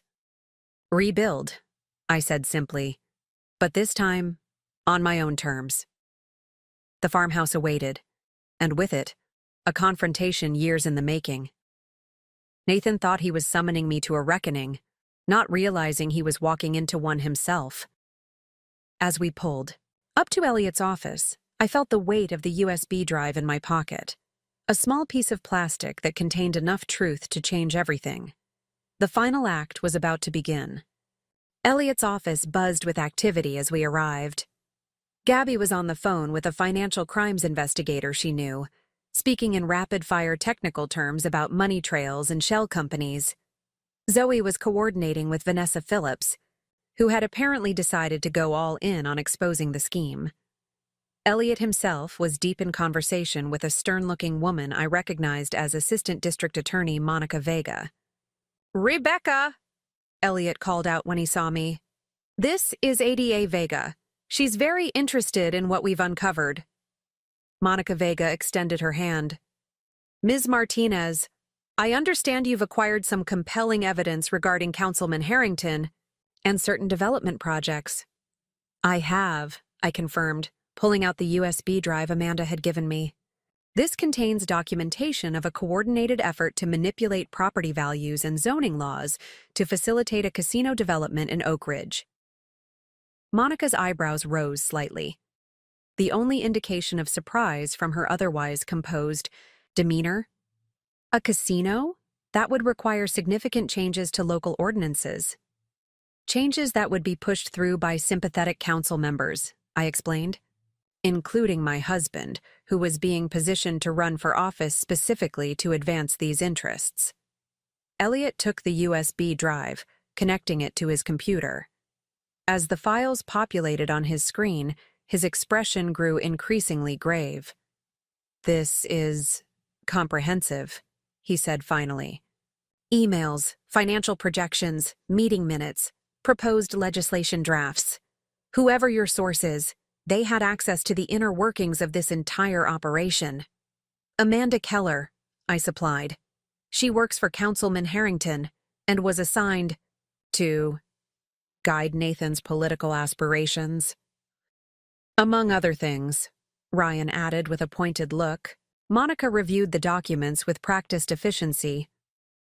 "This is more than enough for search warrants, possibly enough for preliminary charges, depending on how quickly we can verify these materials." "Then we should move quickly," Elliot urged. "Nathan is expecting to meet Rebecca at her farmhouse property in," he checked his watch, "40 minutes. It's a perfect opportunity to confront him with this evidence and potentially get a confession." "A controlled confrontation," Monica mused. "We'd need recording equipment, witnesses." "Already arranged," Elliot assured her. "I have 2 investigators on standby who can pose as caretakers on the property. They'll place recording devices and remain within earshot in case of any complications." The way he said complications sent a chill through me. Until that moment, I hadn't fully considered that Nathan might react unpredictably, even dangerously, when cornered. "Do you think he would—" I began, then stopped, unable to articulate the concern. Zoe squeezed my shoulder reassuringly. "Nathan's a lot of things, but he's not violent. Manipulative, deceptive, self-serving? Absolutely. But physical threats aren't his style." "Still, we'll take precautions," Monica insisted. "I'll have officers nearby, out of sight but ready to intervene if necessary." The next 30 minutes passed in a whirlwind of preparation. I was fitted with a discreet recording device, given instructions on how to guide the conversation towards specific admissions, and briefed on what to do if the situation became volatile. Through it all, I maintained a strange sense of detachment, as if I were preparing for a particularly challenging business presentation rather than a confrontation with the man who had betrayed me in every possible way. "Are you sure you want to do this?" Ryan asked as we prepared to leave for the farmhouse. "You don't have to be the one to face him." "Yes, I do," I said firmly. Not just for the case, but for me. I need to look him in the eye when he finally tells the truth. The drive to Orchard Lane took us away from Oak Ridge's suburban sprawl and into the rolling countryside that had first drawn me to the farmhouse.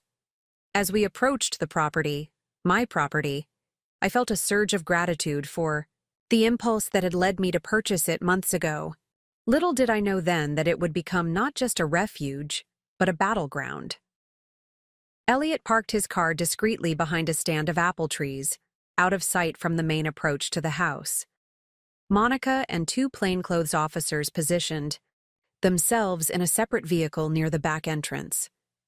Ryan and Zoe would remain with Elliot, monitoring the audio feed from the recording devices that had already been placed throughout the first floor of the house.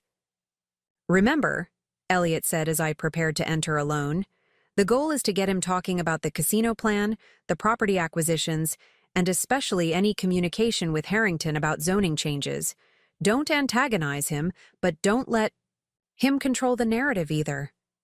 I've been negotiating with difficult clients for years," I reminded him with a small smile. "I know how to handle stubborn men who think they're the smartest person in the room." With that, I walked up the gravel path to the farmhouse porch, each step feeling momentous. The house stood solid and welcoming against the autumn sky, its wide porch and classic lines representing everything Nathan had dismissed in favor of sleek downtown condos and political ambitions. I had just reached the porch steps when a familiar car pulled into the driveway. Nathan's sleek black Audi, the one he'd insisted on buying last year, despite my suggestion that we put the money toward renovating our kitchen instead. He parked but remained in the driver's seat for several long moments, apparently gathering his thoughts or perhaps making a phone call. Finally, he emerged, looking uncharacteristically disheveled in wrinkled dress clothes and without his usual, precisely styled hair. He approached cautiously, stopping at the foot of the steps to look up at me standing on the porch. For a moment, neither of us spoke. "You bought a farmhouse," he finally said, his tone unreadable. "I did, 9 months ago." "With your inheritance money." I nodded. "The money you told me was foolishly spent because real estate is a headache, and I should leave investments to people who understand them." Nathan had the grace to look embarrassed. "I was wrong. It's a beautiful property." "Yes, it is. Are you coming inside, or shall we have this conversation on the porch?" He hesitated, glancing around as if looking for signs of a trap. "Are you alone?" "As requested," I lied smoothly. "Are you?" "Yes." I turned and unlocked the door, stepping into the farmhouse that still smelled of fresh paint and new beginnings. The interior was sparsely furnished, a few essential pieces I'd collected over time, planning for a future that now looked very different than I'd imagined. Nathan followed me inside, his eyes scanning the open-concept living area with its exposed beams and wide plank floors. "How did you manage all this without me knowing?" "Easily," I replied, setting my purse down on the rustic dining table. "You've been so consumed with your own plans for the past year that you barely noticed what I was doing. I could have bought an entire ranch, and you wouldn't have noticed as long as dinner was on the table when you came home." Nathan winced at the accuracy of my assessment. I deserved that. "You deserve a lot more than that," I said evenly. "But I didn't ask you here to trade recriminations. You said you wanted to explain. So explain." Nathan moved to the large windows, overlooking the orchard, his back to me. "It wasn't supposed to go this way," he began. "The original plan was simple: identify undervalued properties in areas targeted for development, acquire them through Skyline, then sell at a profit once the zoning changes increased their value. Standard real estate speculation. "There's nothing standard about using inside information from city officials," I pointed out. "No," he agreed, turning to face me. "But that came later, after Derek introduced me to Harrington. At first it was just business, profitable but legitimate." "And when did it cross the line into fraud?" Nathan's expression tightened. It's not black and white, Rebecca. Development always requires working with city officials, understanding future plans. The line between networking and influence is blurry at best. And the casino plan? Is that blurry too? His eyes widened slightly. How much do you know? Everything, I said, moving to the kitchen counter where I'd left a glass of water. I know about Conrad Wilson and his entertainment company. I know about the proposed community development district that's actually a front for bringing gambling to Oak Ridge. I know about the payments to Harrington disguised as consulting fees. She told you, Nathan realized. Amanda. She gave me the documentation, I confirmed. Every email, every meeting minute, every financial projection. Nathan ran a hand through his hair, a gesture so familiar it made my heart ache despite everything. Amanda was supposed to be our liaison with Harrington's office. I never thought she'd, what? Develop a conscience? Decide that fraud and corruption weren't acceptable career moves? It's more complicated than that, Nathan insisted. There are legitimate economic benefits to these developments. Jobs, tax revenue, tourism. Oak Ridge needs revitalization. And you needed a convenient narrative for your political campaign, I added. The visionary businessman bringing prosperity to his hometown. Very compelling. Nathan had the decency to look ashamed. The campaign, that wasn't the original plan either. Harrington approached me after seeing how effectively we were acquiring properties in Oak Meadows. He said I had the right profile for local politics, successful, personable, with deep community ties, and conveniently willing to support certain zoning changes once in office, I noted. Yes, Nathan admitted, but I told myself it was a win-win. The developments would benefit Oak Ridge, and I'd have a chance to make a difference beyond business. Noble, I said dryly. And where exactly did selling our home without telling me fit into this altruistic vision? Nathan moved to the dining table, pulling out a chair, but not sitting. That was a mistake, a big one. I convinced myself it was necessary, that the downtown condo would be better suited for a political couple, that the optics of downsizing showed fiscal responsibility. And the real reason? He gripped the back of the chair tightly. I needed capital. My stake in the Oak Meadows properties was larger than I could cover with liquid assets. The Westlake deals tied up most of our savings, and I couldn't access that without raising red flags. So you sold our home, I summarized. The one place that was supposed to be ours together. And you did it knowing the house was only in your name, deliberately keeping me in the dark until it was too late for me to object.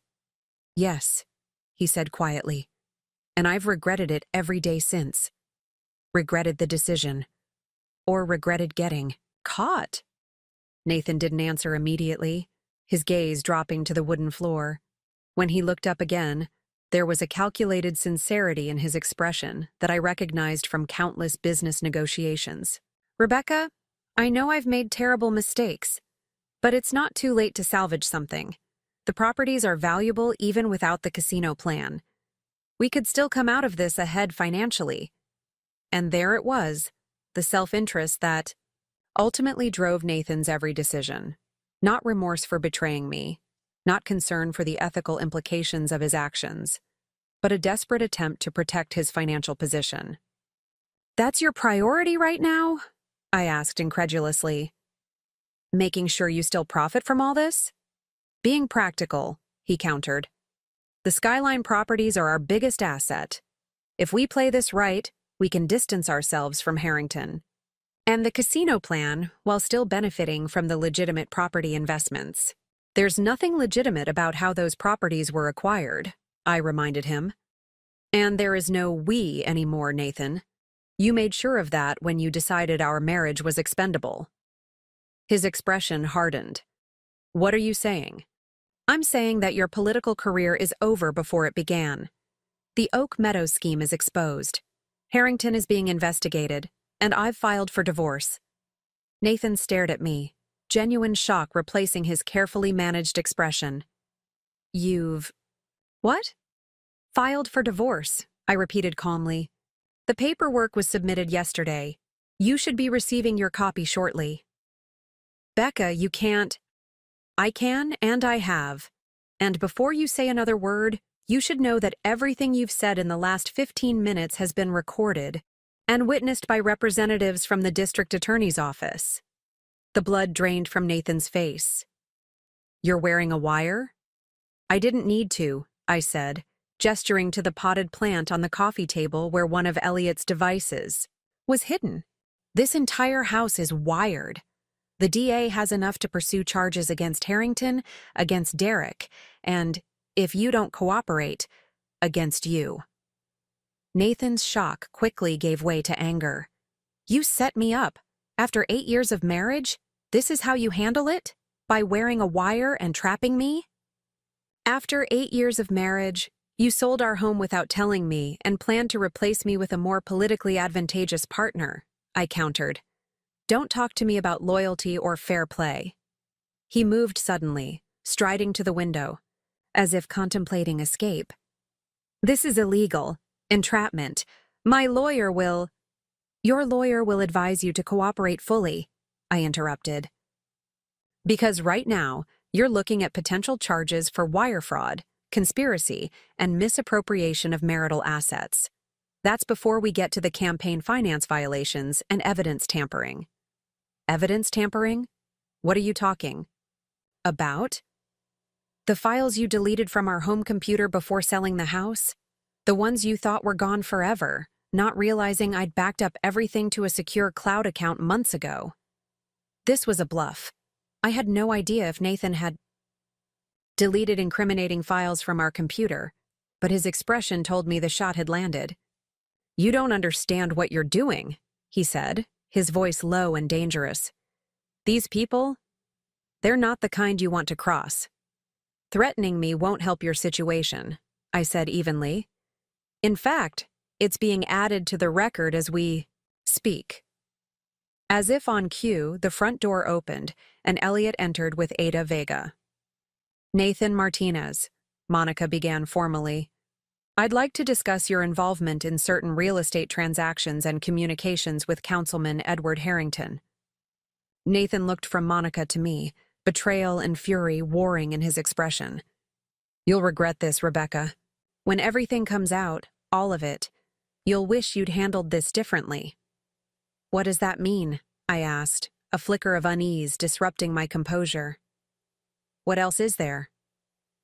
Instead of answering, Nathan turned to Monica. I want immunity. Full immunity in exchange for everything I know about Harrington, Wilson, and the entire operation. Monica's expression remained professional, but I could see the interest in her eyes. That would depend entirely on the value of your information and your willingness to testify against the other parties involved. Oh, I'll testify, Nathan assured her with a bitter laugh. I'll tell you everything, including the parts my wife doesn't know about yet. Nathan? I began, suddenly uncertain. Not now, Rebecca. He cut me off coldly. You've made your choice. Now I'm making mine. Elliot stepped forward. Mr. Martinez, I suggest you consider your position carefully. Cooperating is indeed your best option, but threatening or attempting to manipulate your wife won't help your case. Nathan ignored him, focusing solely on Monica. I have documentation that will implicate Harrington in at least 3 separate corruption schemes beyond the casino plan. I can give you names, dates, amounts transferred. Everything you need to build a case that will end his political career. Permanently. And in exchange? Monica prompted. Immunity from prosecution, a favorable divorce settlement, and protection. Because once I start talking, there are people who won't be happy about it. Monica nodded thoughtfully. I'm not authorized to make those promises on the spot, but I can certainly present your offer to the district attorney. In the meantime, I'd like you to come downtown to make a formal statement. Am I under arrest? Nathan asked bluntly. Not at this time, Monica replied.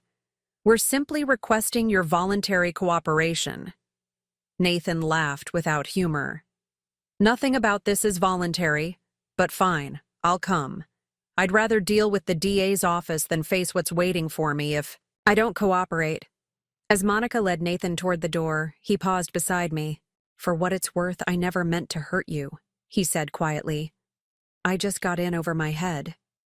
You sold our home, Nathan, I reminded him, my voice steady despite the emotions churning beneath the surface. You were planning to divorce me and marry someone else as a career move. If that wasn't meant to hurt me, I'd hate to see what would be. A complex expression crossed his face. Part remorse, part calculation, part something I couldn't quite identify. The house was just a building, Becca. What I did with Amanda, that was business, not personal. But there are things you don't know yet, things that will change how you see all of this. What things? I demanded. If you have something to say it now. Nathan glanced at Monica, who was waiting impatiently by the door. Not here, not like this, but you'll find out soon enough. With that cryptic parting shot, he allowed himself to be escorted outside to a waiting police cruiser. As the door closed behind them, I sank into a chair, suddenly exhausted. The confrontation that I'd been building toward for days was over, but instead of closure, I felt only more questions swirling in its wake. What was he talking about? I asked Elliot, who had remained behind. What don't I know? Elliot's expression was troubled. It could be a manipulation tactic, creating uncertainty to undermine your confidence.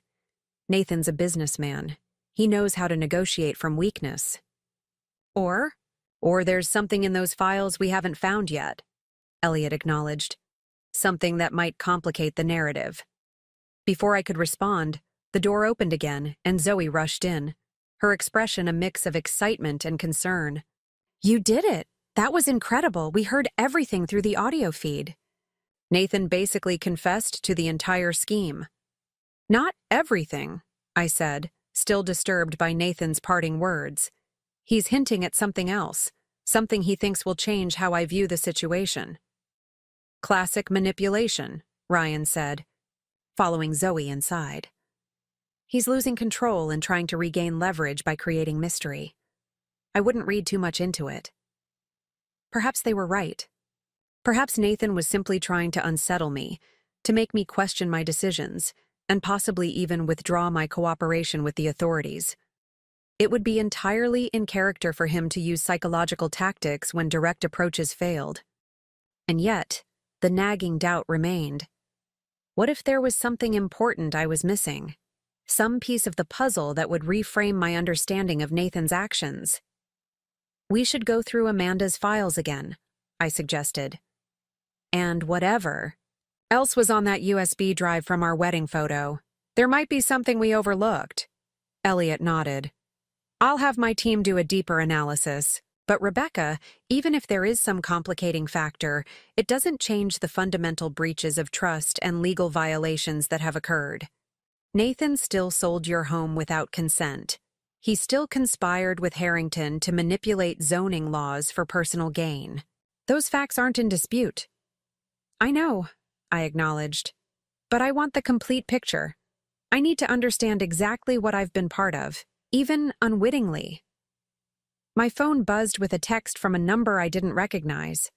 Nathan isn't the villain you think. Ask about Project Renaissance in the farmhouse. Yes, your farmhouse.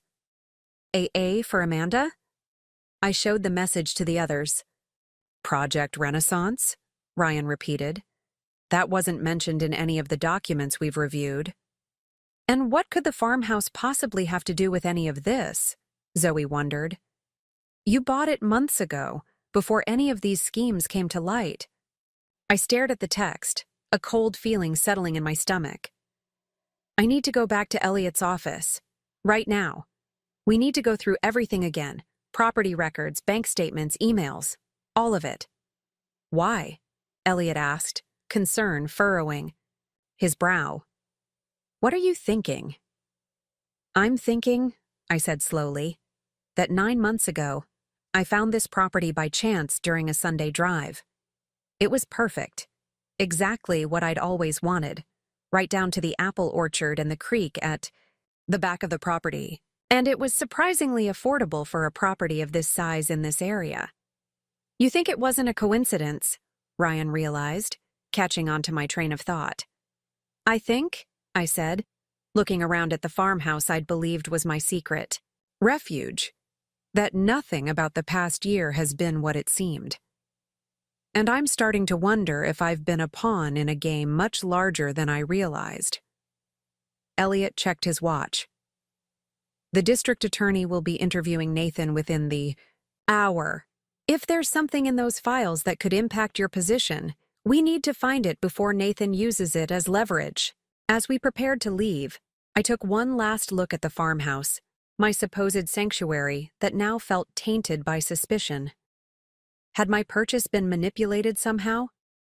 Was this property connected to the larger scheme in ways I hadn't imagined? The answers lay in those files, in the digital trail of communications and transactions that would either confirm or disprove Nathan's insinuations. And I was determined to find them before he could use whatever knowledge he possessed to regain the upper hand. The game wasn't over. It had merely entered a new phase, with stakes I was only beginning to understand. Elliot's office had transformed into a war room. Folders, printouts, and laptops covered every surface as we combed through the mountain of evidence we'd collected. Gabby had created an elaborate financial timeline on a whiteboard, tracking every transaction connected to Nathan, Derek, and their various business entities. Ryan was deep diving into the digital files from Amanda's USB drive, while Zoe coordinated with Vanessa, who was providing additional context from her perspective as Derek's wife. Found something, Ryan announced after nearly an hour of tense silence. Project Renaissance. It's mentioned in an email exchange between Nathan and someone called JL from about 11 months ago. I moved to look over his shoulder at the screen. The email was brief but suggestive. N. Project Renaissance proceeding as planned. Target properties identified. First acquisition, designated orchard, will be available next month.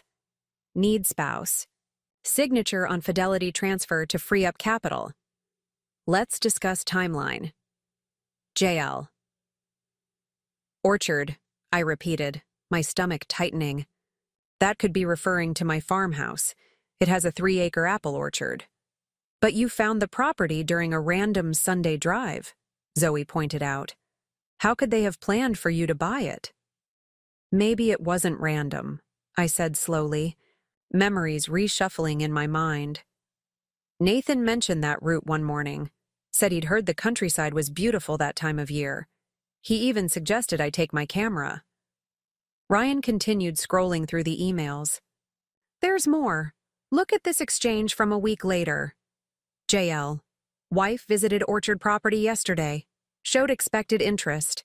Realtor prepared to offer special price to encourage quick decision.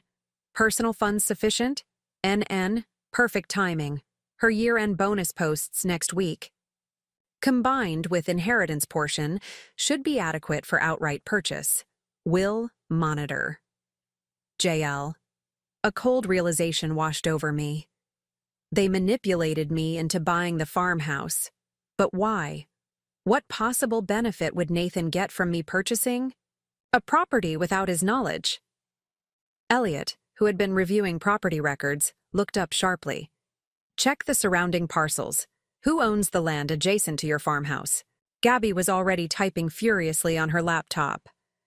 Pulling county records now. The properties bordering the farmhouse are owned by Meridian Holdings LLC, Oak Ridge Future Development Corp., and Martinez Family Trust. Martinez Family Trust? I echoed. I never set up a family trust. Nathan did, Gabby confirmed, still reading from her screen. Established 14 months ago. The trust owns approximately 50 acres adjacent to your farmhouse property. The pieces were starting to align, creating a picture I hadn't anticipated. They're assembling a land parcel, I said, understanding dawning. buying up adjacent properties under different names to avoid arousing suspicion about a major development. Not just any development, Ryan added, showing me another email. Look at this map attachment. It shows a proposed recreational complex and luxury residential community. The farmhouse property is highlighted as the central historic feature. A centerpiece property, Elliot mused. Often developers will preserve one attractive historic building and build around it. It adds character and helps with zoning approvals. Look, we're preserving local heritage. My mind was racing. So Nathan wanted me to buy the farmhouse, thinking I was doing it secretly, when actually I was unwittingly participating in their development scheme? It's diabolically clever, Gabby admitted. If the farmhouse had been purchased by a company connected to Nathan or Derek, it might have raised red flags about a planned development. But a private purchase by you, seemingly independent from Nathan's, business dealings.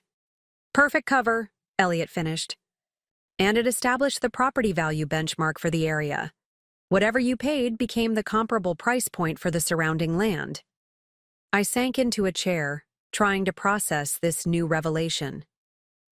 So, when I thought I was asserting my independence by buying property without telling Nathan, you were actually doing exactly what he wanted, Zoe said gently.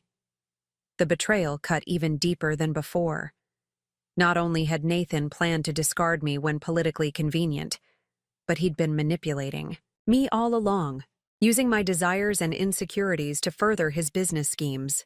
Ryan was still digging through files. There's something else here. Project Renaissance isn't just about the farmhouse area. It's part of a larger development strategy involving 3 distinct zones: Oak Meadows, the farmhouse region, called Orchard Estates in these documents, and a riverside area they're calling Harbor Point. 3 separate development projects, all feeding into the ultimate casino plan, Elliot surmised. Diversified enough that if one faced obstacles, the others could still proceed. And they needed different frontmen for each project to avoid arousing suspicion, Gabby added. Nathan was the face of Oak Meadows, Derek was handling Harbor Point, and for Orchard Estates, they needed someone else, I finished. Someone with no obvious connection to Nathan or Derek's business interests. Someone above suspicion.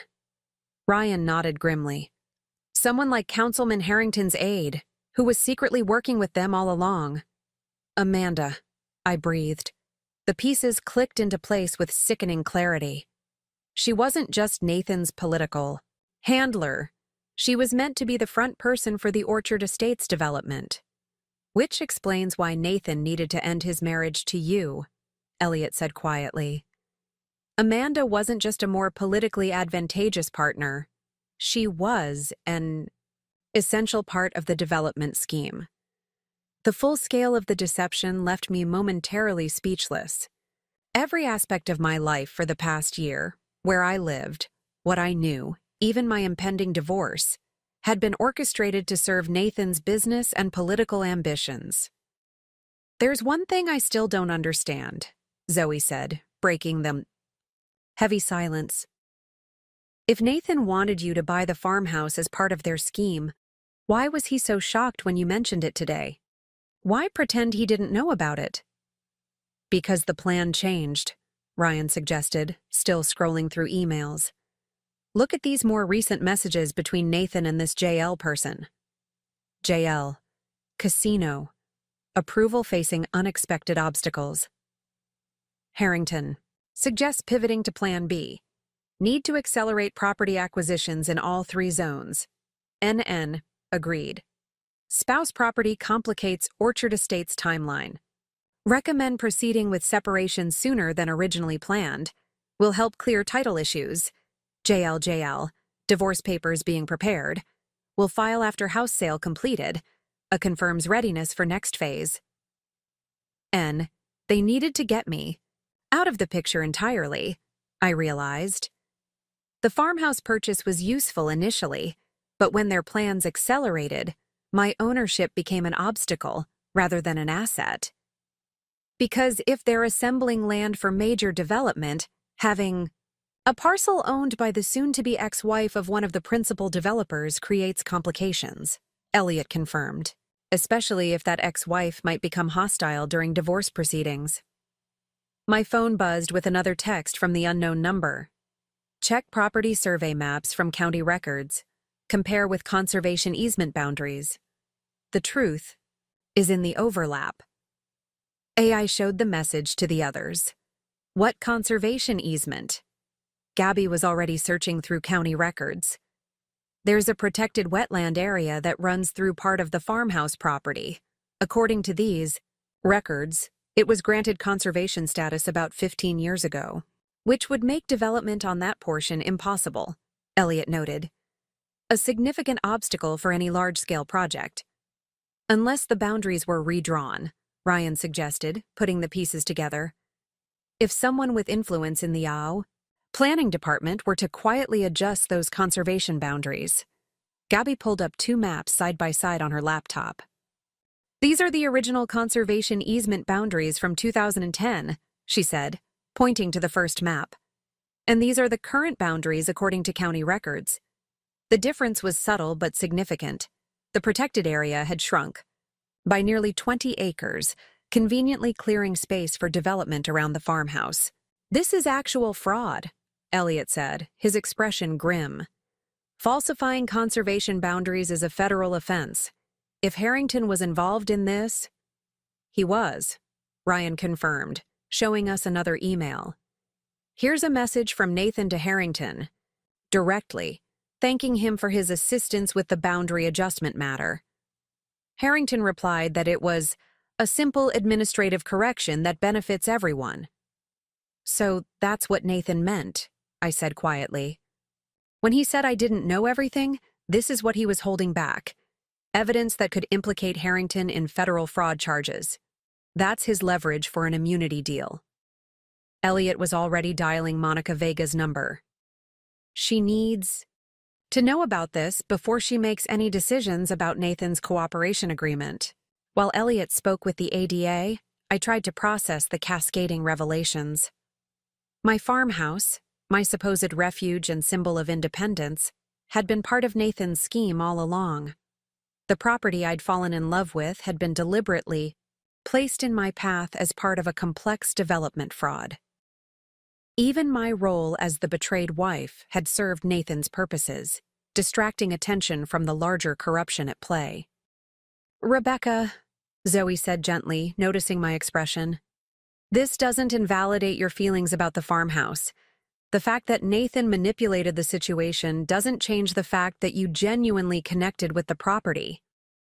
Doesn't it, though? I asked bitterly. If my discovery of the farmhouse was orchestrated, if my decision to buy it played right into their plans, how can I trust any of my choices from the past year?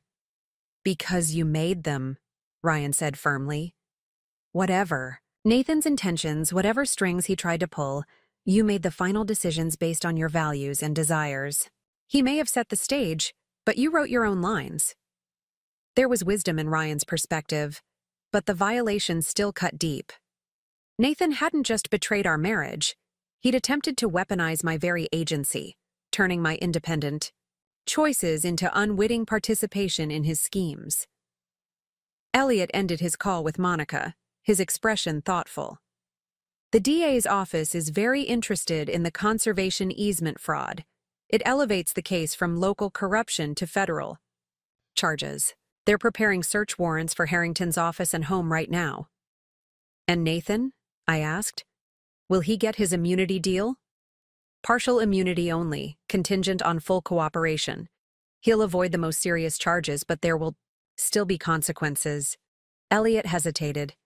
There's something else. Nathan has asked to speak with you, alone. Why would I agree to that? I asked incredulously. Haven't I been manipulated enough? It's entirely your choice, Elliot assured me. But Monica thinks he has additional information he's only willing to share with you directly. Something about the original property purchase of your house, the one he sold. Curiosity warred with caution. What else could there possibly be to this tangled web of deceit? And did I even want to know? I'll think about it, I said finally. But first, I want to understand exactly what happened with my farmhouse. If it was part of their development scheme all along, what happens to it now? That's the interesting part, Gabby said, still reviewing property records. Your purchase is completely legitimate. You own that land outright. And with Nathan's arrest and the investigation into the surrounding property acquisitions, any development plans for Orchard Estates are effectively dead. So, the farmhouse is truly mine, I said, a small comfort in the midst of chaos. Completely, Elliot confirmed, and potentially worth significantly more than you paid, given the conservation easement and the collapse of the development scheme. Zoe squeezed my hand encouragingly. See? Some good comes from even the worst situations. My phone buzzed again. Another text from the mystery number. Final piece. Check the Martinez Family Trust beneficiaries. Not what you expect. Orion, I said, showing him the message. Can you? Already on it, he replied, typing rapidly. After a few minutes of searching, his eyebrows shot up in surprise. The Martinez Family Trust. You're listed as the primary beneficiary. What? I moved to see his screen. That can't be right. Nathan wouldn't set up a trust with me as beneficiary if he was planning to divorce me. The trust was established 14 months ago, Ryan reminded me. Before the casino plan accelerated and changed their timeline. Look at the trust provisions. It specifically states that your beneficiary status remains unchanged regardless of marital status. That makes no sense, I said, genuinely confused. If Nathan was planning to replace me with Amanda, why would he permanently secure my financial interest in these properties? Maybe he wasn't always planning to replace you, Zoe suggested. Maybe that part came later, when Harrington and the others pushed for a more politically suitable partner. The thought was oddly painful, the possibility that Nathan's betrayal hadn't been his original intention, but rather a compromise he'd made as he became increasingly entangled in Harrington's corrupt web. Elliot's phone rang again. Monica, Vega calling back.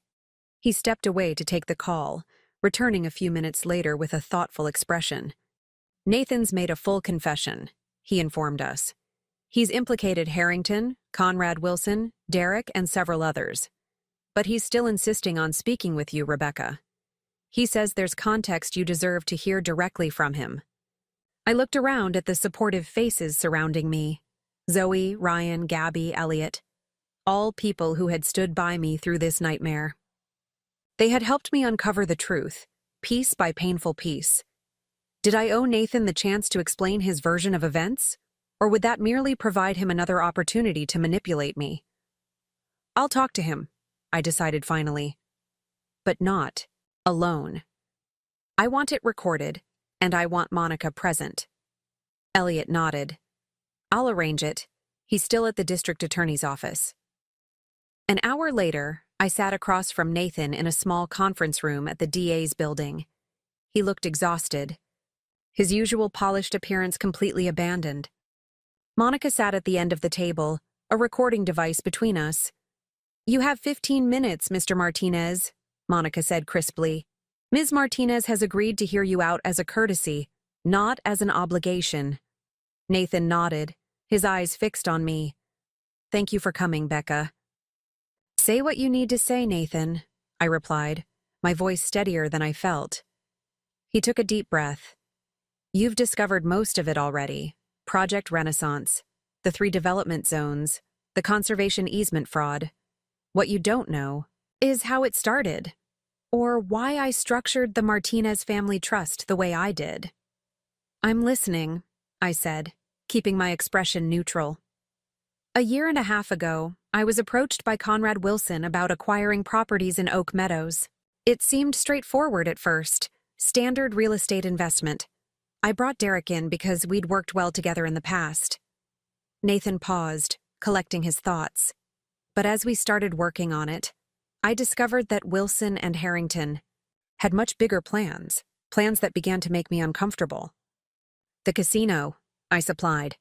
Yes, eventually. But even before that, their methods were questionable.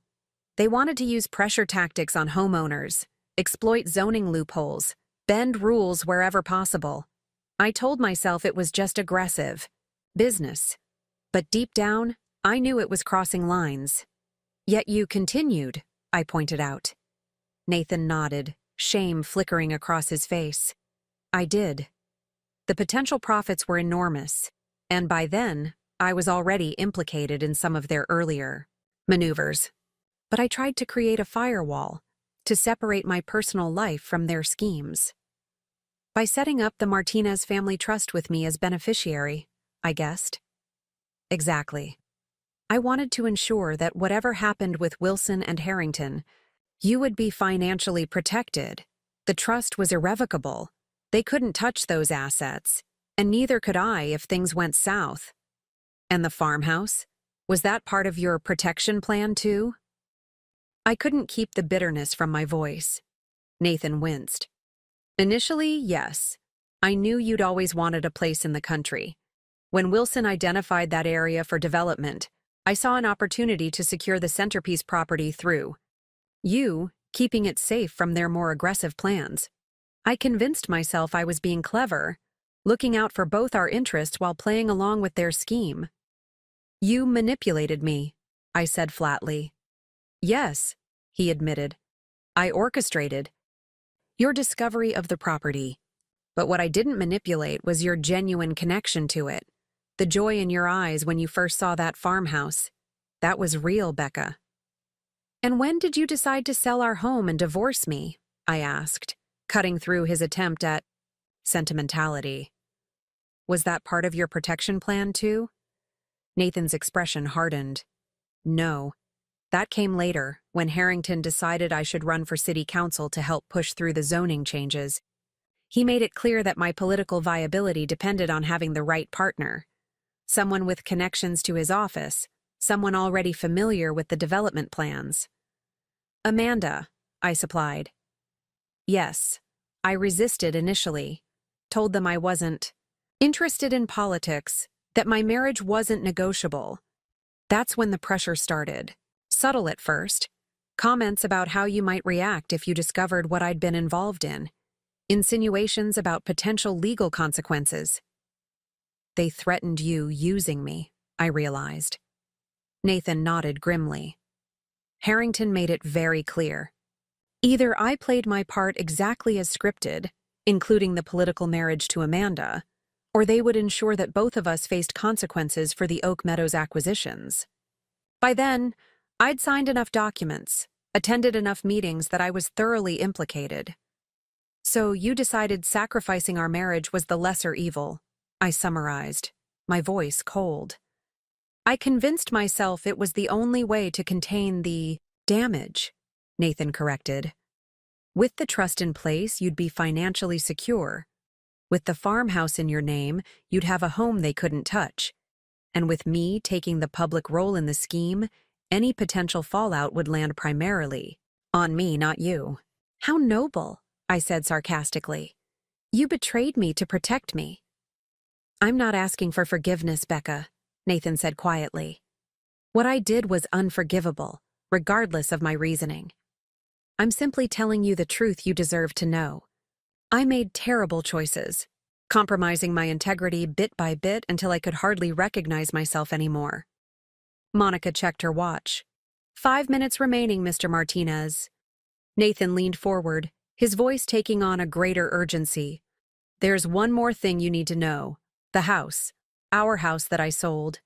There was a reason beyond just needing capital. What reason? Harrington was having it watched.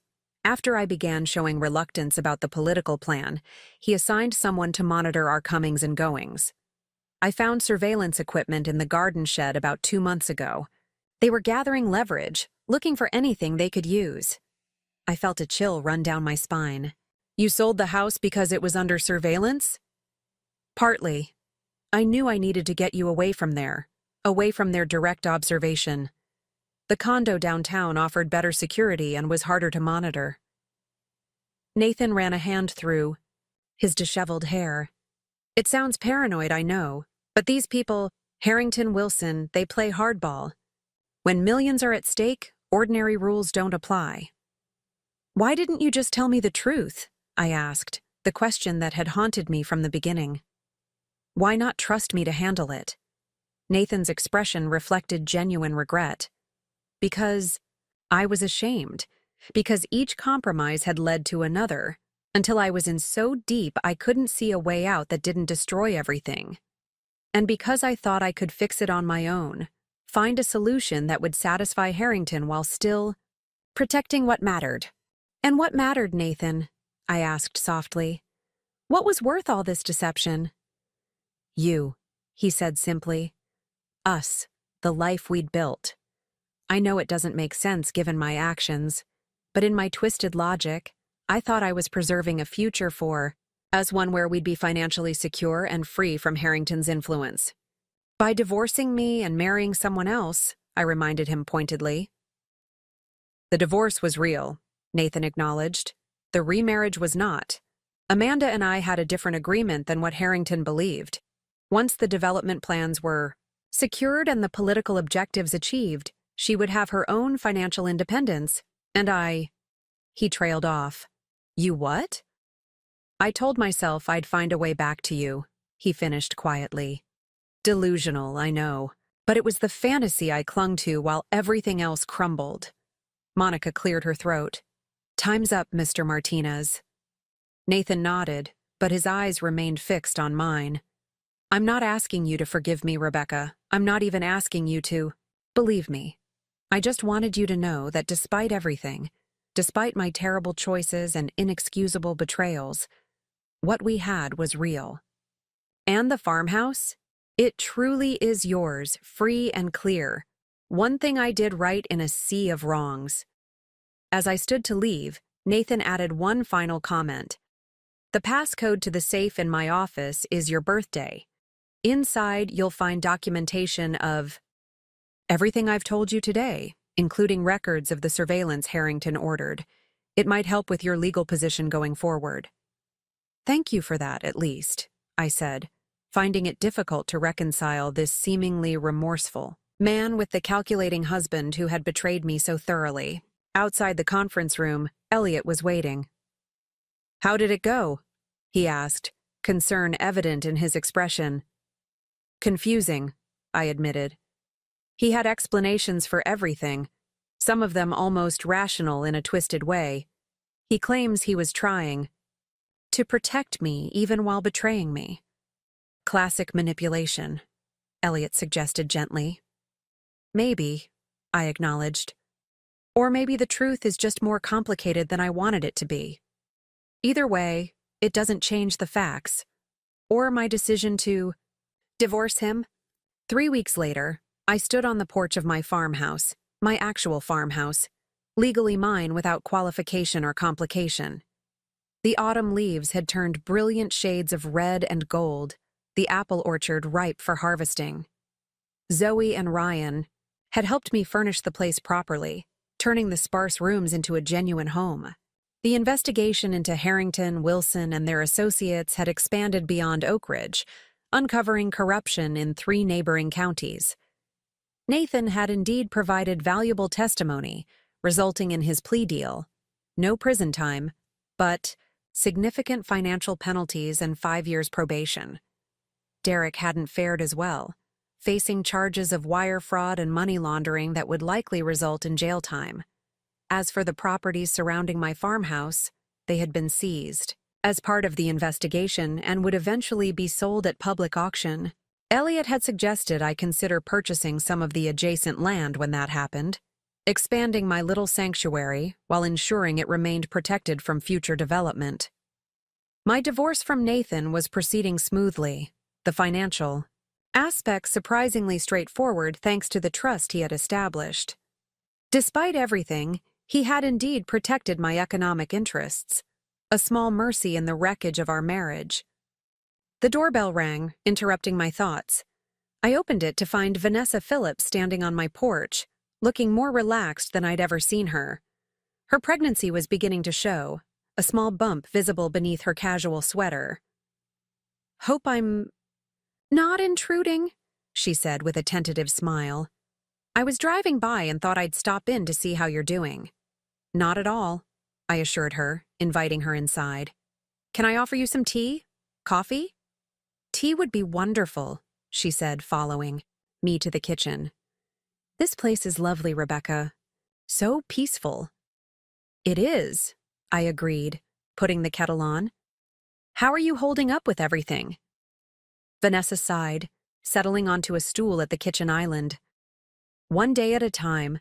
The divorce proceedings are messy, but my lawyer thinks Derek's legal troubles will work in my favor, and the baby gives me something positive to focus on." "I'm glad," I said sincerely. "You deserve a fresh start." "So do you," she replied, glancing around the cozy kitchen. "Have you decided what you're going to do next? Professionally, I mean." It was a question I'd been pondering myself. My position at Crosstech was secure. My boss had been incredibly understanding about my extended absence, but I found myself considering other possibilities. "I'm thinking about starting my own consulting firm," I admitted, "helping small businesses with strategic planning and growth management. After everything that's happened, I've realized how many people get caught in bad deals simply because they lack the right guidance." Vanessa nodded approvingly. "You'd be excellent at that. And speaking of new ventures, I wanted to run something by you."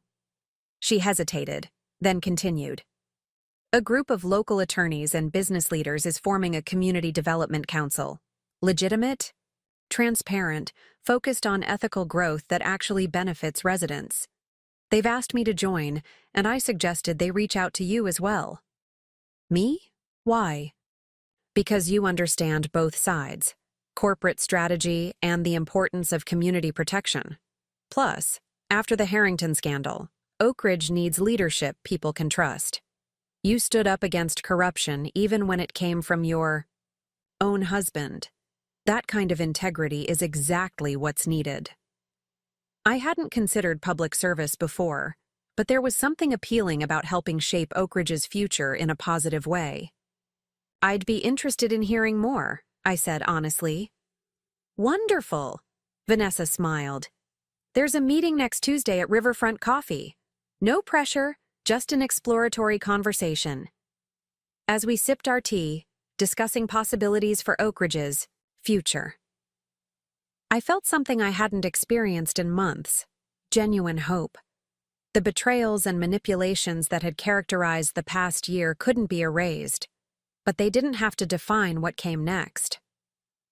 Later, after Vanessa had left, I walked through the orchard, picking a few late-season apples as the sun began to set.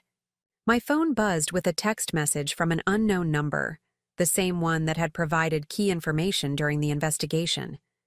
"Project Renaissance officially dead. Harrington taking plea deal. You won. Farmhouse safe forever now. Goodbye. And good luck." Amanda's final message, presumably before she disappeared to whatever new life her cooperation with authorities had secured for her. I didn't respond, having nothing left to say to the woman who had been both instrumental in my husband's betrayal and partially responsible for exposing the larger corruption. As dusk settled over the orchard, I made a decision. This property, originally meant to be a pawn in someone else's game, would instead become the foundation of my new beginning. Not a weekend retreat or a second home, but my primary residence. A place chosen by me, for me, regardless of how I'd been led to it. The next morning, I called a local contractor about renovating the farmhouse kitchen, something I'd wanted to do since first seeing the property. As we discussed options, he mentioned that several neighboring parcels might soon be available. "The conservation easement on the creek ensures this whole area will stay rural," he explained. "Perfect for someone looking for privacy and natural beauty." "That sounds ideal," I agreed, a plan forming in my mind. If I could acquire some of the surrounding land, I could create something truly special. Perhaps an agricultural education center using part of the orchard, or a retreat space for women rebuilding their lives after difficult transitions. Later that week, as I reviewed potential designs for the renovation, a letter arrived from Nathan. For a moment, I considered returning it unopened, but curiosity won out. Inside was a single page. Rebecca. By now, the trust assets should have fully transferred to your control. Use them however you see fit. They were always meant for you, regardless of our personal situation. I know words are inadequate after everything that's happened, but I want you to know that the farmhouse was the one true thing in all of this. I may have orchestrated your finding it, but your connection to that land was genuine from the first moment. In a perverse way, it might be the only honest gift I ever gave you. A place that truly reflects who you are and what you value. I'm leaving Oak Ridge next month after the final depositions. I won't contact you again unless there's something related to the legal proceedings that you need to know. You deserve the space to build whatever comes next without reminders of the past. Take care of yourself, Nathan. I folded the letter and placed it in a drawer, neither rejecting nor embracing its sentiments. Nathan's words, like everything else, about our relationship, existed in that complicated space between truth and manipulation. Perhaps someday I'd have clarity about what parts of our marriage had been genuine and what parts had been calculated. For now, it was enough to focus on the future I was building. One decision, one renovation, 1 acre at a time. 6 months later, the farmhouse transformation was complete. The kitchen now featured warm cherry cabinets and soapstone counters. The master suite had been expanded to include a home office overlooking the orchard, and the barn had been converted into a multi-purpose space for the community workshops I'd begun hosting. I'd successfully purchased 2 adjacent parcels at auction, expanding my property to include the protected wetland area, now officially designated as a conservation easement in perpetuity. The Martinez family trust assets had indeed transferred to my control, providing financial security that allowed me to launch my consulting business on my own terms. Zoe had become my first official client, seeking guidance on expanding her design firm beyond Oak Ridge. Ryan visited regularly, helping me establish security systems and technological infrastructure for both the house and my business. Vanessa, now visibly pregnant, had become an unexpected friend and ally on the Community Development Council where we both served. On a crisp spring morning, I stood on my porch, coffee in hand, watching the sun rise over the orchard that was beginning to bloom with delicate pink and white blossoms. A year ago, I'd discovered my husband had sold our home without telling me, setting in motion a cascade of revelations and betrayals that had shattered the life I thought I knew. Yet here I stood on the porch of a different home, one that was unquestionably mine. A property that had been meant as a pawn in someone else's game had instead become the foundation of my independence. The very scheme designed to exploit me had, ironically, led to my emancipation. The farmhouse that Nathan had guided me to discover had indeed changed my life, just not in the way he or his conspirators had intended. Instead of being a piece in their development puzzle, it had become the centerpiece of my reinvention, a home, a business headquarters, a community resource, and most importantly, tangible proof that endings often contain the seeds of new beginnings. I sipped my coffee and smiled at the synchronicity of it all. Nathan had sold our home while I was at work, not knowing I had already bought another one in my name alone. The betrayal had been real, the pain genuine, but the outcome had ultimately been mine to determine. In trying to control my future, Nathan had inadvertently given me the tools to create one entirely my own. The orchard stretched before me, trees, heavy with promise. I had plans for that harvest, just as I had plans for everything else that now lay within my control. The house keys in my pocket were mine alone, the property deed bore only my name, and the future unfolding before me was finally, authentically, exclusively mine to shape. Up next, You've got 2 more standout stories right on your screen. If this one hit the mark, you won't want to pass these up. Just click and check them out.